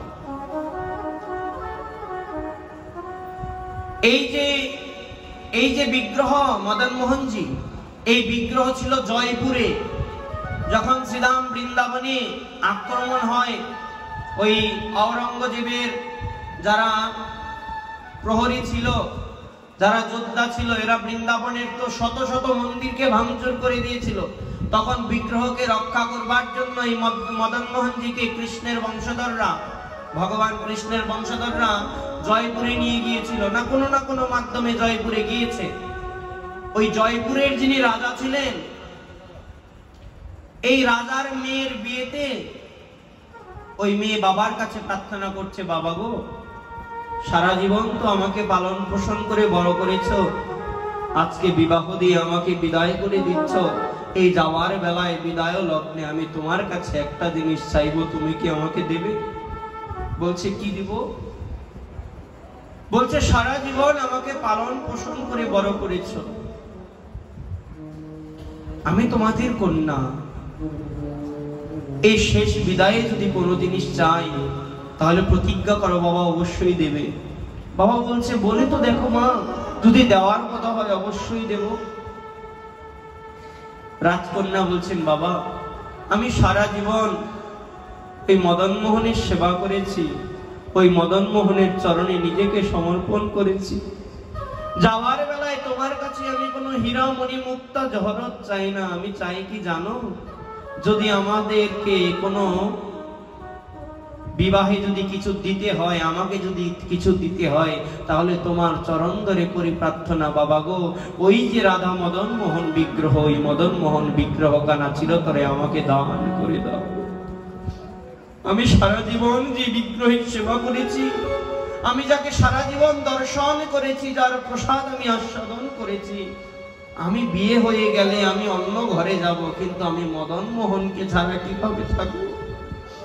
যদি আমাকে কিছু দিতে হয় তাহলে ওই মদন মোহনকে দিয়ে দাও, আমি মদন মোহনকে সঙ্গে করে নিয়ে যাই।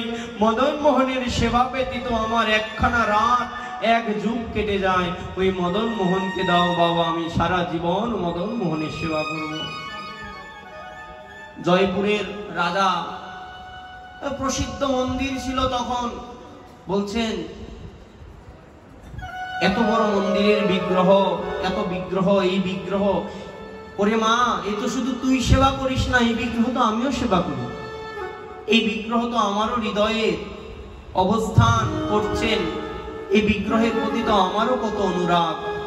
তুই যদি নিয়ে যাস তাহলে আমি কাকে নিয়ে থাকবো? তুই যদি মদন মোহনকে নিয়ে যাস তাহলে আমি কাকে নিয়ে থাকবো? অতএব এই বিগ্রহ মা দেওয়া যাবে না। চরণ ধরে, বাবার চরণ ধরে খুকিয়ে খুকিয়ে কাচ্ছে, বাবা একটিবার দাও, আমি তো চলে যাচ্ছি তোমার মেয়ে সারা জীবনের মতো পরের ঘরে। যাবার বেলায় একটা প্রার্থনা করেছি, সারা জীবন তো কত আস্বাদন পূরণ করেছো, কত চাহিদা পূরণ করেছো, এই একটিবার শেষ প্রার্থনা করছি, বাবা মদন মোহনকে আমায় দিয়ে দাও। বাবা মুখ ঘুরিয়ে বলছেন, না রে মা, তুই সকল কিছু চাইলে আমি অর্ধেক রাজত্ব দিয়ে দিব, কিন্তু তবুও মদন মোহনকে দেওয়া যাবে না। অন্ন জল আদি ত্যাগ করেছেন, যদি বাবার বাড়ি থেকে যায় তাহলে মদন মোহনকে নিয়েই যাবে।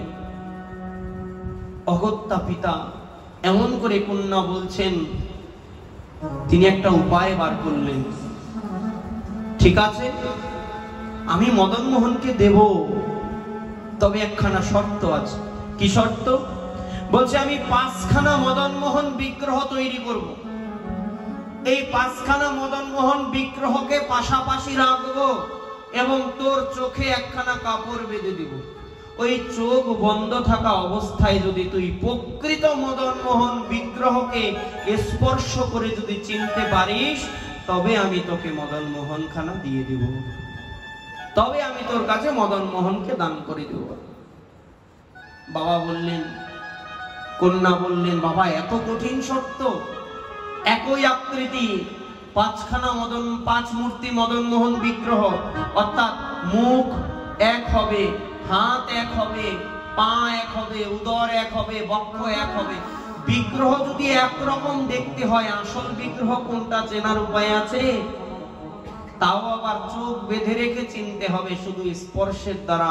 মেয়ে বললেন, তবুও সই, তবুও সই, তবুও সই। যদি এমন করেও মদন মোহনকে আমি পেয়ে যাই, না পেয়ে গেলে তো ভাগ্য খারাপ, জন্মান্তরের ফল, কিন্তু যদি পেয়ে যাই তবে তো মদন মোহন আমার কাছেই থাকবে। রাজি হয়ে গেলেন মেয়ে। ঘরে গিয়ে দরজা বন্ধ করে মদন মোহনের কাছে কাঁদছে, মদন মোহন, তোমার হয়তো অনেক আছে প্রভু, কিন্তু আমার কেবল তুমি। জগতে কত ভক্ত তোমাকে ডাকে, কত ভক্ত তোমাকে ডাকে, কত ভক্ত তোমার প্রিয়। তোমার হয়তো অনেক আছে, আমার মতো ক্ষুদ্র ব্যক্তি ব্যতীত তোমার সেবা তুমি চালিয়ে নিতে পারবে, কিন্তু প্রভু আমার বাঁচার অবলম্বন হিসেবে তুমি ব্যতীত যে আমার কেউ নাই। তাই তোমার চরণে ধরে পড়ি প্রভু, আগামীকালকে যে পরীক্ষা হবে সেই পরীক্ষায় যেন তুমি আমার কাছে চলে আসো, সেই পরীক্ষায় যেন উন্নীত হয়ে যেন তোমাকে আমি আমার সঙ্গে করে নিয়ে যেতে পারি। ভক্তের এমন আকুতি ভগবান কখনো সহ্য করতে পারেন? রাত্রে স্বপ্ন যোগে রাজকন্যাকে স্বপ্ন দিলেন সাক্ষাৎ মদন মোহন। বললেন, ওরে কালকে যখন পরীক্ষা হবে, 5 মূর্তি মদন মোহন যখন একত্রে রাখা হবে, তোমার চোখে যখন পট্টি বেঁধে দেওয়া হবে, তখন তুমি চিন্তা করো না, তুমি আমাকে চিনতে পারবে। হাত জোর করে বলছেন, প্রভু কিভাবে পারবো? বলছেন, তুমি একটি বুদ্ধি করবে, একটি উপায় করবে। কি জানো? যখন 5 মূর্তি পাশাপাশি রাখবে, তুমি প্রথম থেকে ক্রমান্বয়ে মস্তক, মস্তক থেকে মুখ, মুখ থেকে কাঁধ, কাঁধ থেকে হস্তকে স্পর্শ করবে। স্পর্শ করতে করতে করতে করতে যেই বিগ্রহের কোরে আঙুলখানা দাঁড়িয়ে যাবে, মনে করবে ওই হলো মদন মোহন বিগ্রহ, প্রকৃত মদন মোহন। মানে বিগ্রহের হাত কিরকম থাকবে? এরকম তো। তো স্পর্শ করতে করতে যখন হাতের কাছে আসবে, হাতের যে আঙুলখানা, এই আঙুলখানা যখন দাঁড়িয়ে যাবে, তখন ভাববে ওই মদন মোহনই হলো প্রকৃত মদন মোহন। একটি বড় মঞ্চ করেছে, মঞ্চে হাজার হাজার ভক্ত এসেছে। কেন? কেউ এসেছে চিরজীবনের মতো মদন মোহনকে বিদায় দিতে। কারণ যদি মদন মোহন যদি রাজকন্যা পরীক্ষায় উত্তীর্ণ হয়, তাহলে মদন মোহন চলে যাবে। আর যদি জীবিত, আর যদি পরীক্ষায় পাস না করে, যদি ফেল করে, তাহলে সারা জীবনের মতো মদন মোহন থেকে যাবে। কেউ এসেছে মদন মোহনকে বিদায় দিতে, আর কেউ এসেছে মদন মোহন থেকে যাওয়ার আনন্দে উল্লাস করতে। বিরাট বড় মঞ্চ করেছে, মঞ্চের মধ্যে 5 মূর্তি মদন মোহন রাখা হলো। ওই রাজকন্যার চোখে পট্টি, বাস্তব সত্য কথা, এটি কাল্পনিক নয়, বইয়ে পড়া গল্প নয়, এটা বাস্তব সত্য কাহিনী। চোখের মধ্যে পট্টি বেঁধে দিলেন, কাপড় বেঁধে দিলেন। রাজকন্যা ক্রন্দন, মনের হৃদয়ের মধ্যে তো ভয়, যদি যাই আমি প্রভু তোমাকে নিয়ে যাব, আর যদি না যাইতে পারি তাহলে এইখানে আমি আমার প্রাণকে বিসর্জন দেব। চোখের মধ্যে কাপড় বেঁধে দিয়ে এক এক করে বিগ্রহকে স্পর্শ করছে। বিগ্রহের মস্তক, মস্তক থেকে গাল, গাল থেকে কণ্ঠদেশ, স্কন্ধ, বাহু, বাহু থেকে হস্ত। একটা চলে গেল, চিনতে পারলো না। 2টা চলে গেল, চিনতে পারলো না। 3টা চলে গেল, চিনতে পারলো না। 4টা চলে গেল, চিনতে পারলো না। 5মটাকে স্পর্শ, চতুর্থটা স্পর্শ করেছে। এক এক এক এক করে এবার যখন হাতের মধ্যে দাঁড়ালো, সঙ্গে সঙ্গে মদন মোহনের আঙুলখানা দাঁড়িয়ে গেল। আঙুলখানাকে মুঠ করে ধরে বাবাকে ডেকে ডেকে বলছে, বাবা আমি পেয়ে গেছি মদন মোহনকে, এই হলো প্রকৃত মদন মোহন, আমি ধরে নিয়েছি, এই হলো প্রকৃত মদন মোহন।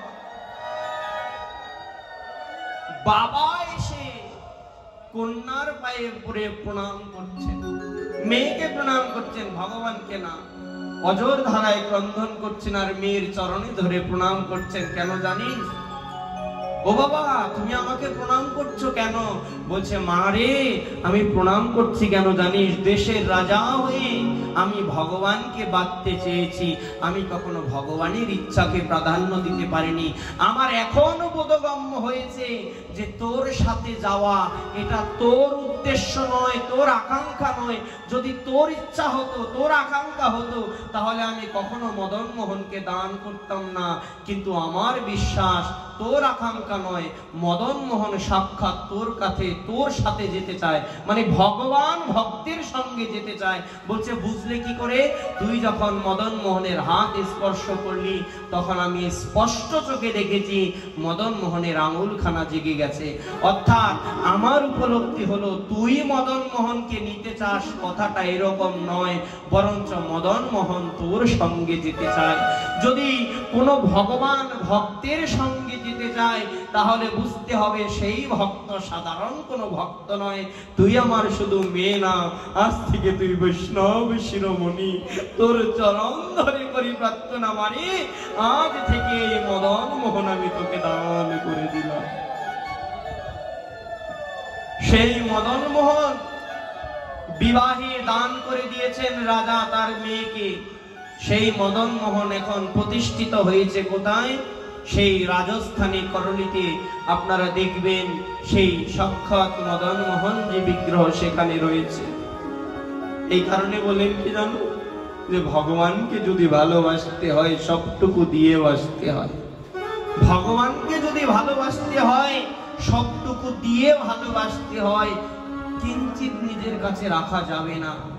এই নৌবিহারে যখন রাধাদি সখীগণ গিয়েছিলেন ভগবানের কাছে, ভগবান কি বলেছেন? ও সখীগণ, আমি তো এক আনায় দু আনায় পার করি না, যদি কেউ 16 আনা আমাকে দিতে পারে তবে আমি তাকে নদী পার করি। ওই নদী হলো ভব সমুদ্র, ভগবান হলেন কান্ডারি। আমরা পারের মাঝি, আমরা পারের যাত্রী। যদি পারের তরিতে উঠতে হয় আর এই ভব সমুদ্র যদি পার করতে হয়, সখীরা যেমন 16 আনা দিয়ে পার করেছিল, আমাদের ওই ভগবানকে 16 আনা দিয়ে ভালোবেসে তারপর ভব সমুদ্র পার হতে হবে। এ কারণে ভগবানের চরণে 16 আনা যদি কেউ সমর্পণ করতে পারেন, ভগবানের চরণে 16 আনাকে যদি কেউ বিতরণ করতে পারেন, লজ্জা কিনা ভয় থাকলে চলবে না।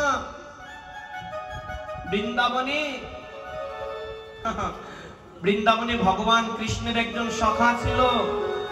কেউ বলে শ্রীদাম, দাম বসুদাম, তো অনেক সখা আছে। কেউ কেউ বলেন যে শ্রীদাম সখা, আর কেউ কেউ বলেন যে চন্দন নামে একজন ব্রজের সখা ছিল। এই বৃন্দাবনের আগে তো অল্প অল্প বয়সে বিবাহ হয়ে যেত, কারণ তখন তো যুগের ফারাকটা এরকম ছিল না। এখন তো বয়স 100 বছর, 18, 19, 21, 22 বছরে বিয়ে হয়। কেউ কেউ 30 বছর পার হয়ে যায়, বিয়ের খবর থাকে না। কিন্তু একটা সময় ছিল, আমি বুঝলাম না আপনাদের কি বাড়ি ঘরে যদি ইচ্ছে করছে না, আমাকে কেউ সিগন্যাল দিচ্ছেন না, 2-2.5 ঘন্টা 3 ঘন্টা হয়ে গেছে। আমাকে একটু বলবেন কিন্তু, না হলে রাত্রে খাবার হয়ে যাবে আমার কিন্তু। জয় রাধে। এই কৃষ্ণের একজন সখা ছিল। প্রেম সে বলো রাধে রাধে, একটু প্রেম সে বলো না গো রাধে রাধে, আরেকটু বলো না গো রাধে রাধে। বলছে ভগবানকে যদি ভালোবাসতে হয়, লজ্জা ঘৃণা ভয়কে ত্যাগ করে ভালোবাসতে হবে। ব্রজগোপিকারা যেরকম বেসেছিলেন না, কৃষ্ণরূপ পরমপতির সঙ্গ করবার জন্য উপপতিকে, আপন পতিকে ত্যাগ করে ভগবানের দিকে ধাবিত হয়েছিল। এইরকম ব্রজগোপিকাদের মতো, ব্রজাঙ্গনাদের মতো ভালোবাসতে হবে। দণ্ডকারণ্যে রাম সীতাকে পত্নী হওয়ার কি সুখ, সেই সুখ যদি আস্বাদন করতে পারতাম। ওই 16,000 ঋষি পরবর্তীতে বৃন্দাবনের ব্রজগোপী হয়ে, কৃপা সিদ্ধা গোপী হয়ে তারা আবির্ভূত হয়েছিল, জন্মগ্রহণ করেছিল। ঠিক তদ্রুপ যদি ভগবানকে ভালোবাসতে হয়, সর্বস্ব দিয়ে ভালোবাসতে হবে, লজ্জা ঘৃণা ভয়কে পরিত্যাগ করে। কৃষ্ণ বৃন্দাবনে লীলা করছেন। কৃষ্ণের একজন সখা ছিল, কেউ বলেন শ্রীরাম সখা, আবার কেউ বলে চন্দন নামে একজন সখা ছিল। আদর করে কৃষ্ণ তাকে চন্দু বলে ডাকত। এখন বৃন্দাবনে অল্প বয়সে তো বিয়ে দেওয়া হয়। ওই চন্দুর বিবাহ হয়েছে ছোটবেলায়, এবার বড় হয়েছে। আজকে খেলার জন্য সুধর্ম সবাই গিয়েছেন ভগবান। ওই ব্রজ সখাদের নিয়ে বৃক্ষমূলে বসে বসে ভগবান আজকে বিনোদ খেলা খেলছেন। বিনোদ খেলা মানে নতুন খেলা খেলছেন। এমন একটা সময় ছুটে এসে চন্দু আসলো, এসে বলছেন, ভাই কানাই, আজকে চলে যাচ্ছি। কোথায় জানিস? বলছে কোথায়? বলছে আমার শ্বশুর বাড়ি। ছোটবেলায় বিবাহ হয়েছিল তো, বিবাহের পরে আর স্ত্রী আনি নাই। চিন্তা করেছি যে বড় হবে যখন, মা বাবা বলেছে যখন স্ত্রী বড় হবে তখন নিয়ে আসবো। তো এখন তো অনেক বছর হয়ে গেছে, তো চিন্তা করলাম যে যাই, গিয়ে নিয়ে আসি। মাও বললো, বাবাও বললো, তো আজকে আর তোদের সঙ্গে আমার খেলা হবে না, আজকে আমি বর্ষনায় যাব তোদের বৌদিকে আনতে। জয় রাধে। ওরে বাবা, বৌদি আবার কি জিনিস? বৌদি কি জিনিস বুঝিস না? আমাকে কি বলিস, ভাই বলিস না? তাহলে আমার যে স্ত্রী, তোর তো বৌদি ভাই হবে নাকি? দিদি ভাই হবে, বড় বৌদি ভাই হবে। ওরে বাবা, তুই বিয়ে করেছিস? হ্যাঁ। বলছে তাহলে আমার বৌদি কই? মানে ছোট মানুষ তো, ছোট, আমার বউ কই এটা না বললে বলছে তাহলে আমার বৌদি কই? ও বলছে তোর বউ কই, এটা তুই তোর মায়ের কাছে গিয়ে জিজ্ঞেস কর। কৃষ্ণ ছুটে চলে গেলেন মায়ের কাছে। ও মা, এই চন্দু বিয়ে করেছে, চন্দুর বউ আছে, তুমি আমাকে কেন বিয়ে করালে না? তুমি যদি আমাকে বিয়ে করাতে, আজকে যেমন চন্দু পাশের বাড়ি যাচ্ছে, পাশের গ্রামে যাচ্ছে বউ আনতে, আমিও তাহলে একটা বউ আনতে পারতাম তোমার জন্য। মা যশোদা বলছেন, হ্যাঁ রে কানাই, হ্যাঁ তোর বিয়ের বয়স হয়েছে, নিজের দিকে তাকিয়ে দেখেছিস, তোকে বিয়ে করবে কে? বলছে মা, তুমি এমন করে বলছো, আমাকে কে বিয়ে করবে? আমি তোমার ছেলে, আমি কালো হয়েছি বলে কি আমারে কে বিয়ে করবে? মানে কি আমাকে বিয়ে করার কেউ নাই? তুমি আমাকে বিয়ে করাই দিলে, আজকে যেমন চন্দু আনতে যাচ্ছে বউ, আমিও বউ আনতে পারতাম। এত সুন্দর করে দুধ জাল দিচ্ছে, এত কষ্ট করে, আর এই কষ্ট তোমার করতে হতো? বিশ্রাম দেব? কষ্ট করতে হতো? আমি সুন্দর করে, হ্যাঁ, বউ এলে তোমার জন্য কত কিছু করতে পারতাম। তো বললেন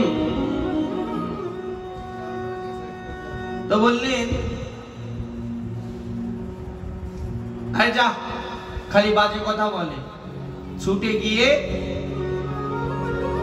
না, চন্দুকে বিদায় দিয়ে হয়। চলে গেলেন চন্দন, চলে গেল বর্ষনায়। বর্ষনায় গিয়ে মধুমতি সখী নামে এক সখীর সঙ্গে তার বিবাহ হলো।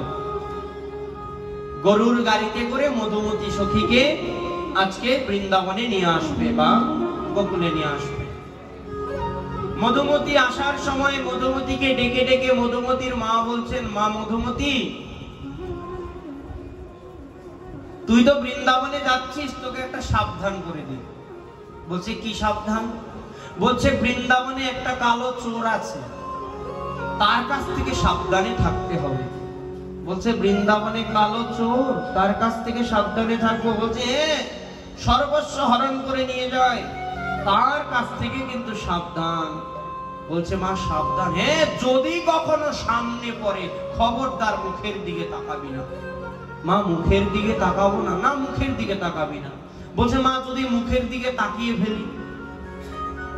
বলছে যদি মুখের দিকে তাকিয়ে ফেলিস কখনো তার হাসির দিকে তাকাবি না। বলছে চোর আবার হাসেও নাকি? বলছে হ্যাঁ, ওটা এমন চোর হাসে। তো বলছে হাসির দিকে, বলছে যদি হাসির দিকে তাকিয়ে ফেলি? বলছে যদি হাসির দিকে তাকিয়েও ফেলিস কখনো কথা বলতে যাবি না। বলছে মা ভুল করে যদি কথা বলে ফেলি?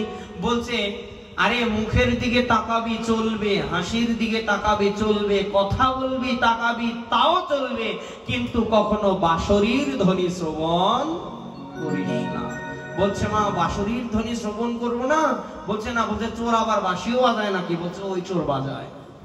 যদি একবার বাঁশুরির ধ্বনি কানে যায়, বলছে ঘরে তো আর মন টিকবে না, তোর সংসার কাজে মন টিকবে না। মায়া বাঁশির সুর, জাদুর বাঁশির সুর হরণ করে নিয়ে যাবে। বলছে তাহলে বন্ধ করব কিভাবে? ঘর থেকে রুই মানে তুলা এনে দিয়েছেন মেয়েকে মা মধুমতি, এই তুলাগুলো নিয়ে যা, যখনই কানে বাঁশির শব্দ আসবে তখনই কানের মধ্যে তুলা বেজে দিবে।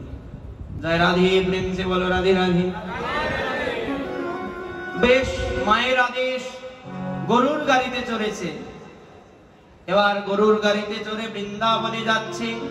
বর্ষণা ত্যাগ করে বৃন্দাবনের মূল দ্বারে এসে পৌঁছেছে। সঙ্গে সঙ্গে ঢাক ডঙ্কা ঢোল মৃদঙ্গ কাশি নিয়ে কৃষ্ণ, বলরাম, শ্রীরাম, সুদাম, মধুমঙ্গল, দাম, বসুদাম সবাই ফুলের মালা নিয়ে দাঁড়িয়েছে। কেন? বৃন্দাবনে নতুন মানুষ আসবে, তাকে বরণ করে তুলতে হবে না? হ্যাঁ, যদি কেউ নতুন আসে তাকে অবশ্যই বরণ করে নিতে হয়। এটা হচ্ছে নিয়ম। শুধু নতুন মানুষকে নয়, যদি কোনো সাধু সন্ত আসে না, তাদেরকেও আগমন করানোর জন্য সাদর সম্ভাষণ জানাতে হয়, তাদেরকে বরণ করে তুলতে হয়, মালা প্রদান করতে হয়, আরতি নিবেদন করতে হয়, প্রণাম করতে হয়, শুভেচ্ছা জ্ঞাপন করে তারপরে তাকে সাদর সম্ভাষণ জানাতে হয়। এটা হচ্ছে শৃঙ্খলা, এটা হচ্ছে একটা সৌন্দর্যতা। কেউ চাইবেন না, কেউ বলবেন না যে আমাকে বরণ করো, আমাকে শুভেচ্ছা জানাও। কিন্তু যখন গৃহে একজন বৈষ্ণব আসবে বা কোনো মন্দিরে একজন ভক্ত আসবে, তখন আপনারা চেষ্টা করবেন তাকে বরণ করে মন্দিরে তুলবেন। এইটা হচ্ছে নিয়ম। তো আজকে ভগবান তারা মালা ফুল নিয়ে, প্রদীপ নিয়ে দাঁড়িয়েছে। কেন? ঢোল মৃদঙ্গ খোল কাশি করতাল নিয়ে দাঁড়িয়েছে। কেন? ওই যে নতুন ব্যক্তি আসবে তাকে বরণ করে নিতে হবে। গাড়ির সামনে বসে আছে বন্ধু, গাড়ির ভিতরে বন্ধুর স্ত্রী সামনে দাঁড়িয়েছে। এই দাঁড়া, সবার আগে আমি দেখব তোর বউয়ের মুখ, তারপরে সবাই দেখব। এই বলে ফুলের মালাটা নিয়ে দাঁড়িয়েছে। এবার বলছে পিছন থেকে, ওগো ওগো, তোমার মুখের ঘোমটাখানা একটু তোলো, ঘোমটাখানা একটু তোলো, আমার বন্ধু এসেছে, তোমাকে একটু দেখবে। বলছে কোন বন্ধু এসেছে? বলছে এই তো আমার কৃষ্ণ। যেই বলছে যে কৃষ্ণ এসেছে, ওই তার মায়ের কথা মনে পড়ে গেল। ওই যে চোরের নাম বলে দিয়েছে কৃষ্ণ। হ্যাঁ, অতএব আর যাই করো, একে দর্শন দেওয়া যাবে না। মনে মনে বলছেন মধুমতি সখী, আহারে মা তো আমাকে এর হাত থেকে আমাকে বাঁচাতে বলেছে। এবার কৃষ্ণ পিছন দিয়ে গিয়েছে, মধুমতি সখী লড়ে বসেছে, মানে মুখ দেখবে না। কিছুক্ষণ বলছে, এই চন্দু, তোর বউ মুখ দেখাচ্ছে না, এই মুখ দেখাতে বল। কি গো, মুখটা দেখাও। আবার নড়ে বসেছে, মানে মুখ দেখাবে না। কৃষ্ণ রেগে গিয়ে বলছে, হ্যাঁ রে চন্দু, বিয়ে করেছিস, বিয়ে করে ঘরে ঢুকতে না ঢুকতে তোর বউয়ের এত বড় দেমক? দেখবো, আমাকে যদি দর্শন না করে, দর্শন না দেয়, তাহলে আমিও বললাম যতদিন পর্যন্ত তোর বউ নিজে এসে আমাকে দর্শন না করবে, ততদিন আমি তার মুখ দর্শন করব। চলে গেল। একদিন হয়েছে কি জানো? যমুনায় সখীগণ কাকে কলস নিয়ে যমুনার জল আনতে গেলেন। সঙ্গে সঙ্গে মধুমতি সখী গিয়েছেন, পিছনে ভগবান বংশীবাদন করছেন। যখন ভগবান বংশীবাদন করলেন, সখীদের কর্ণে গিয়ে বংশীর ধ্বনি গিয়েছে।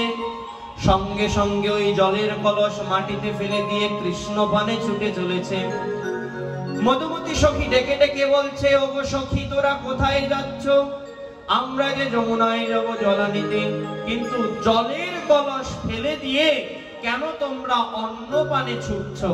তখন সখী ডেকে ডেকে বলছে, ও মধুমতি, ওরে যার বাঁশুরির ধ্বনি শ্রবণ করলে জগতে অন্য কিছু শ্রবণের বাসনা জাগে না, যার মুখমণ্ডল দর্শন করলে অন্য কোনো কাউকে দর্শনের বাসনা জাগে না, যার সঙ্গ সুখ লাভ করলে জগতে কোনো সুখের প্রয়োজন হয় না, সেই পরম ব্রহ্ম ভগবান শ্রী গোবিন্দের দিকে ছুটে যাচ্ছি। যেই বললেন গোবিন্দের দিকে, কৃষ্ণের দিকে, ওই যে মা আসার সময় তুলা দিয়েছেন, ওই বাঁশরীর ধ্বনি বন্ধ করার জন্য কোমর থেকে তুলা নিয়ে কানের মধ্যে তুলা গুলেছেন। কেন? কৃষ্ণের বাঁশরীর ধ্বনি শ্রবণ করবেন না। এরকম করে একদিন যায়, দুদিন যায়, দিন অতিবাহিত হচ্ছে, আর কৃষ্ণ সামনে এলে মধুমতি সখী এত বড় ঘন্টা দিয়ে দিচ্ছে। কেন? মাতৃ আদেশ। এবার হয়েছে কি জানো? ওই যে শুরুতে এলাম, নন্দ মহারাজ ইন্দ্রের যজ্ঞ করবে। কৃষ্ণ ভগবান গিয়ে নন্দ মহারাজের কাছে প্রার্থনা করলেন, পিতা, ইন্দ্রের পূজা করে লাভ নাই। বলছে পূজা করলেও বৃষ্টি দিবে, না করলেও বৃষ্টি দিবে, বরঞ্চ গোবর্ধন পর্বতের ঘাসগুলো গ্রহণ করে আমাদের গাভীরা দুগ্ধ পায়, সেই দুগ্ধ থেকে ননি হয়, সেই ননি বিক্রি করে আমাদের জীবন ধারণ হয়। পূজা যদি করতে হয় তাহলে গোবর্ধন পর্বতের করো। নন্দ মহারাজ নন্দ গোপদেরকে নিয়ে গোবর্ধন পর্বতের পূজা শুরু করলেন। বলিয়ে গোবর্ধন ভগবান কে। গোবর্ধন পর্বতের পূজা শুরু করলেন। ওদিকে ইন্দ্রদেব ক্ষেপে গিয়ে ভারী প্রবল বর্ষণ বৃষ্টিপাত করে বৃন্দাবন গোকুলকে ডুবিয়ে দিলেন। এবার যখন ইন্দ্রদেবের কোপে সমগ্র বৃন্দাবন ডুবে গেল, গোকুল ডুবে গেল, নন্দগাঁও ডুবে গেল, ভগবান অনাদিরাদি প্রাণ গোবিন্দের চরণে সবাই সমর্পিত হলেন। ভগবান এবার কি করা? তোমার কথায় আমরা গোবর্ধনের পূজা করছি, আর এখন ইন্দ্রদেব ক্ষেপে গিয়ে আমাদেরকে শাস্তি দিচ্ছে, এখন কি করব? ভগবান শরণাগত ভক্তদেরকে কখনো ফিরান না। সঙ্গে সঙ্গে ভগবান কি করলেন? বাম হাতের করে আঙুল দিয়ে ওই গোবর্ধন পর্বতকে তার হাতে ধারণ করলেন। সব বলিয়ে গরি গোবর্ধন ধারী ভগবান কি, বলিয়ে গোবর্ধন ভগবান কি, বলিয়ে গিরি গোবর্ধন গিরিরাজ মহারাজ কি। আজকে ভগবান গোবর্ধন ধারণ করলেন। গোবর্ধন যখন ধারণ করেছেন, সকল ব্রজবাসীগণ এসে গোবর্ধনের নিম্ন ভাগে নিজেদেরকে আচ্ছাদন দিলেন ভগবানের কাছে। হঠাৎ করে ওই যে সখী গোপীরা ছিলেন, তাদের মধ্যে মধুমতি সখীও ছিল। এত বড় ঘোমটা দিয়ে কৃষ্ণের পায়ের কাছে গিয়ে দাঁড়িয়েছে। হঠাৎ করে একটি দমকা হাওয়া এসে ওই মধুমতি সখীর ঘোমটাকে উড়িয়ে দিলেন, আর উড়িয়ে দেওয়ার সঙ্গে সঙ্গে মধুমতি সখীর চোখটা গিয়ে পড়ল প্রাণ গোবিন্দের অধরে। যখন প্রাণ গোবিন্দের অধরে পড়ল, ও নয়ন জয়ান ফিরে না রে, নয়ন জয়ান ফিরে না রে, ওই নয়নে নয়ন পড়েছে,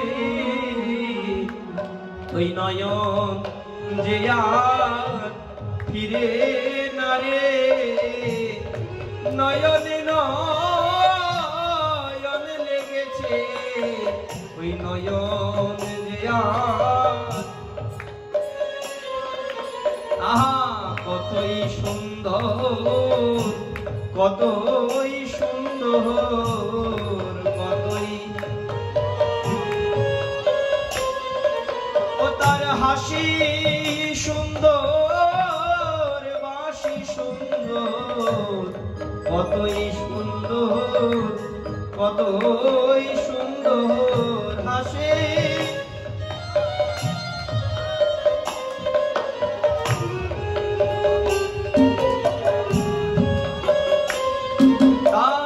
তিরছি নয়ন সুন্দর,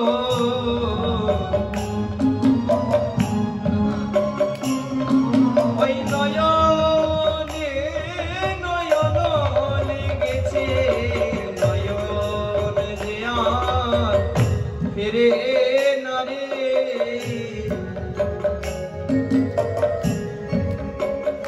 এমন ভাবে নয়ন গিয়ে ভগবানের সমগ্র সৌন্দর্যকে দর্শন করে আজকে মধুমতি সখী তাক লেগে গেছে। আহা গো, এত সুন্দর মূর্তি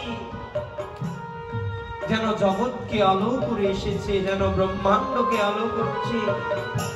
এত সুন্দর মূর্তি কাউকে ডেকে ডেকে বলছে, ও সখী, এই গোবর্ধন পর্বতকে ধারণ করে আছে এই যে বালক, অষ্টম বর্ষীয় এই বালককে সখী তোর চরণ ধরে করি প্রার্থনা, একটিবার আমাকে বলে দে ওই বালককে। ডেকে ডেকে বলছেন, মধুমতি, কতদিন বলেছি একবার আমাদের সঙ্গে চল, কৃষ্ণ দর্শনে যাই। কতদিন বলেছি মধুমতি, যার বাঁশির শব্দ শ্রবণ করলে জগতে অন্য কিছু শ্রবণের থাকে না, যাকে দর্শন করলে জগতের অন্য কিছু দর্শনের বাসনা জাগে না, সেই পরম গোবিন্দের চরণকে একবার দর্শন কর। যতবার বলেছি ততবার আমাদেরকে ফিরিয়ে দিয়েছিস, কিন্তু আজকে জিজ্ঞেস করছি সে কে? আরে যার কাছ থেকে নিজেকে দূরে সরিয়ে রাখতি, আমরা যাইতাম তার পানে, তুই যেতি তার বিপরীতে। আরে এতে অন্য কেউ নয়, নন্দনন্দন শ্রীকৃষ্ণচন্দ্র। আরে এর কাছ থেকেই তো তুই নিজেকে দূরে দূরে সরিয়ে রাখতি। কপালে হাত দিয়ে বলছে, আগো মা, এমন ক্ষতি তুমি আমাকে করলে। বলছে, যিনি দেখতে এত সুন্দর আর তাকে বলছো তুমি কালো মানিক। আহা, ওরে যে কালো মানিক নয়, এই যে মণি হাতা, মণি মুক্ত গাথা মানিক, মানিকেরও মানিক, কালো মানিক নয়, মানিকের মানিক। আর তুমি তাকে এতদিন তাকে দর্শন থেকে আমাকে বঞ্চিত রাখলে, আর তুমি আমাকে আদেশ করলে মাথায় ঘোমটা গিয়ে দিতাম। আমি আজ থেকে প্রতিজ্ঞা করছি, এই জনম তো চলে গেল কৃষ্ণ ভজন বিনে, যদি কখনোই অন্য কোন জনম পাই, তাহলে লজ্জা কিনা ভয়ে সকল কিছুকে ত্যাগ করে ওই প্রাণ গিরিধারীর ভজন করব। বলে মহাজন, পরবর্তী জন্মে ওই মধুমতি সখী তিনি মীরাবাই হয়ে জন্মগ্রহণ করেন, এবং ওই মীরাবাই সারা জীবন ভগবান গিরিধারীর চরণকে সেবা করেছেন। বিবাহ করে গিয়েছে, বাসর রাতে স্বামী মীরাবাইকে স্পর্শ করবে, তার আগে হাত জোর করে বলছেন, স্বামী, আমি আমার জীবন মন প্রাণ কায় মন বাক্য দিয়ে একমাত্র গিরিধারীর সেবা করি, অতএব আজ থেকে তুমি আমাকে স্পর্শ করবে না, আমার স্বামী হলো একমাত্র গিরিধারী। সেদিন স্বামী মীরাবাইকে প্রণাম করে বলছেন, আজ থেকে তুমি আমার শুধু বধূ নয়, হয়তো লোকসম্মুখে বধূ, কিন্তু গৃহের অন্তরালে আমি তোমাকে গুরু জ্ঞান করলাম। আজ থেকে তুমি আমার শ্রী গুরুদেব, তুমি আমাকে গুরু জ্ঞানে প্রাণ গিরিধারীর সেবা শিক্ষা প্রদান করবে। সেই মীরাবাই যিনি ছিলেন ব্রজের মধুমতি সখী। তাহলে ভগবানকে যদি ভালোবাসতে হয়, এই মীরাবাই বললেন, বিনা প্রেম সে নাহি মিলে নন্দলালা, বিধিতে আটকানো যায় না গো। ভগবানকে যদি ভালোবাসতে হয়, হৃদয় দিয়ে, ভক্তি দিয়ে, প্রেম দিয়ে ভালোবাসতে হয়। যদি প্রেমটা তাকে দিতে পারো, যদি হৃদয়টা তাকে দিতে পারো, যদি ভক্তিটা তাকে দিতে পারো। মা যশোদা কি দিয়ে বেঁধেছিলেন ভগবানকে? শত শত গোয়ালের দড়ি এনেছেন, ঘরের দড়ি এনেছেন, তাকে বাঁধতে পারে নাই, চুলের ফিতা দিয়ে ভগবানকে বাঁধলেন।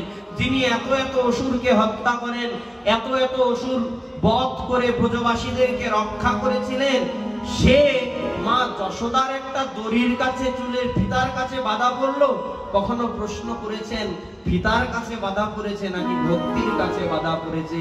ভগবান বললেন, আমাকে তো জগতে অন্য কিছু দিয়ে বাধা যায় না, কেউ যদি ভক্তি দিয়ে আমাকে পারে, কেউ যদি প্রেম দিয়ে আমাকে পারে বাঁধতে, তবে আমি ভগবান সকল কিছুকে ত্যাগ করে আমার ভক্তের ভক্তির কাছে আমি বাধা হই।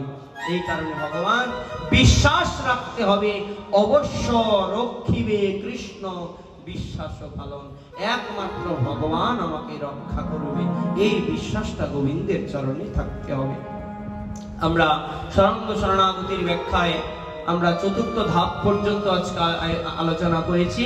আগামীকাল আমরা বাকি দুটি ধাপ আলোচনা করব, এবং আগামীকালকে আমরা আলোচনা করব ভগবানকে কি করে লাভ করা যায় এবং মানব জীবনের মুখ্য উদ্দেশ্য কি, এইটা নিয়ে আজকে আগামীকাল আমরা আলোচনা করব। সকল ভক্তদেরকে প্রণাম জানিয়ে এখানে ভাগবতীয় কথা বিশ্রামে টানছি। আগামীকাল সকলে খুব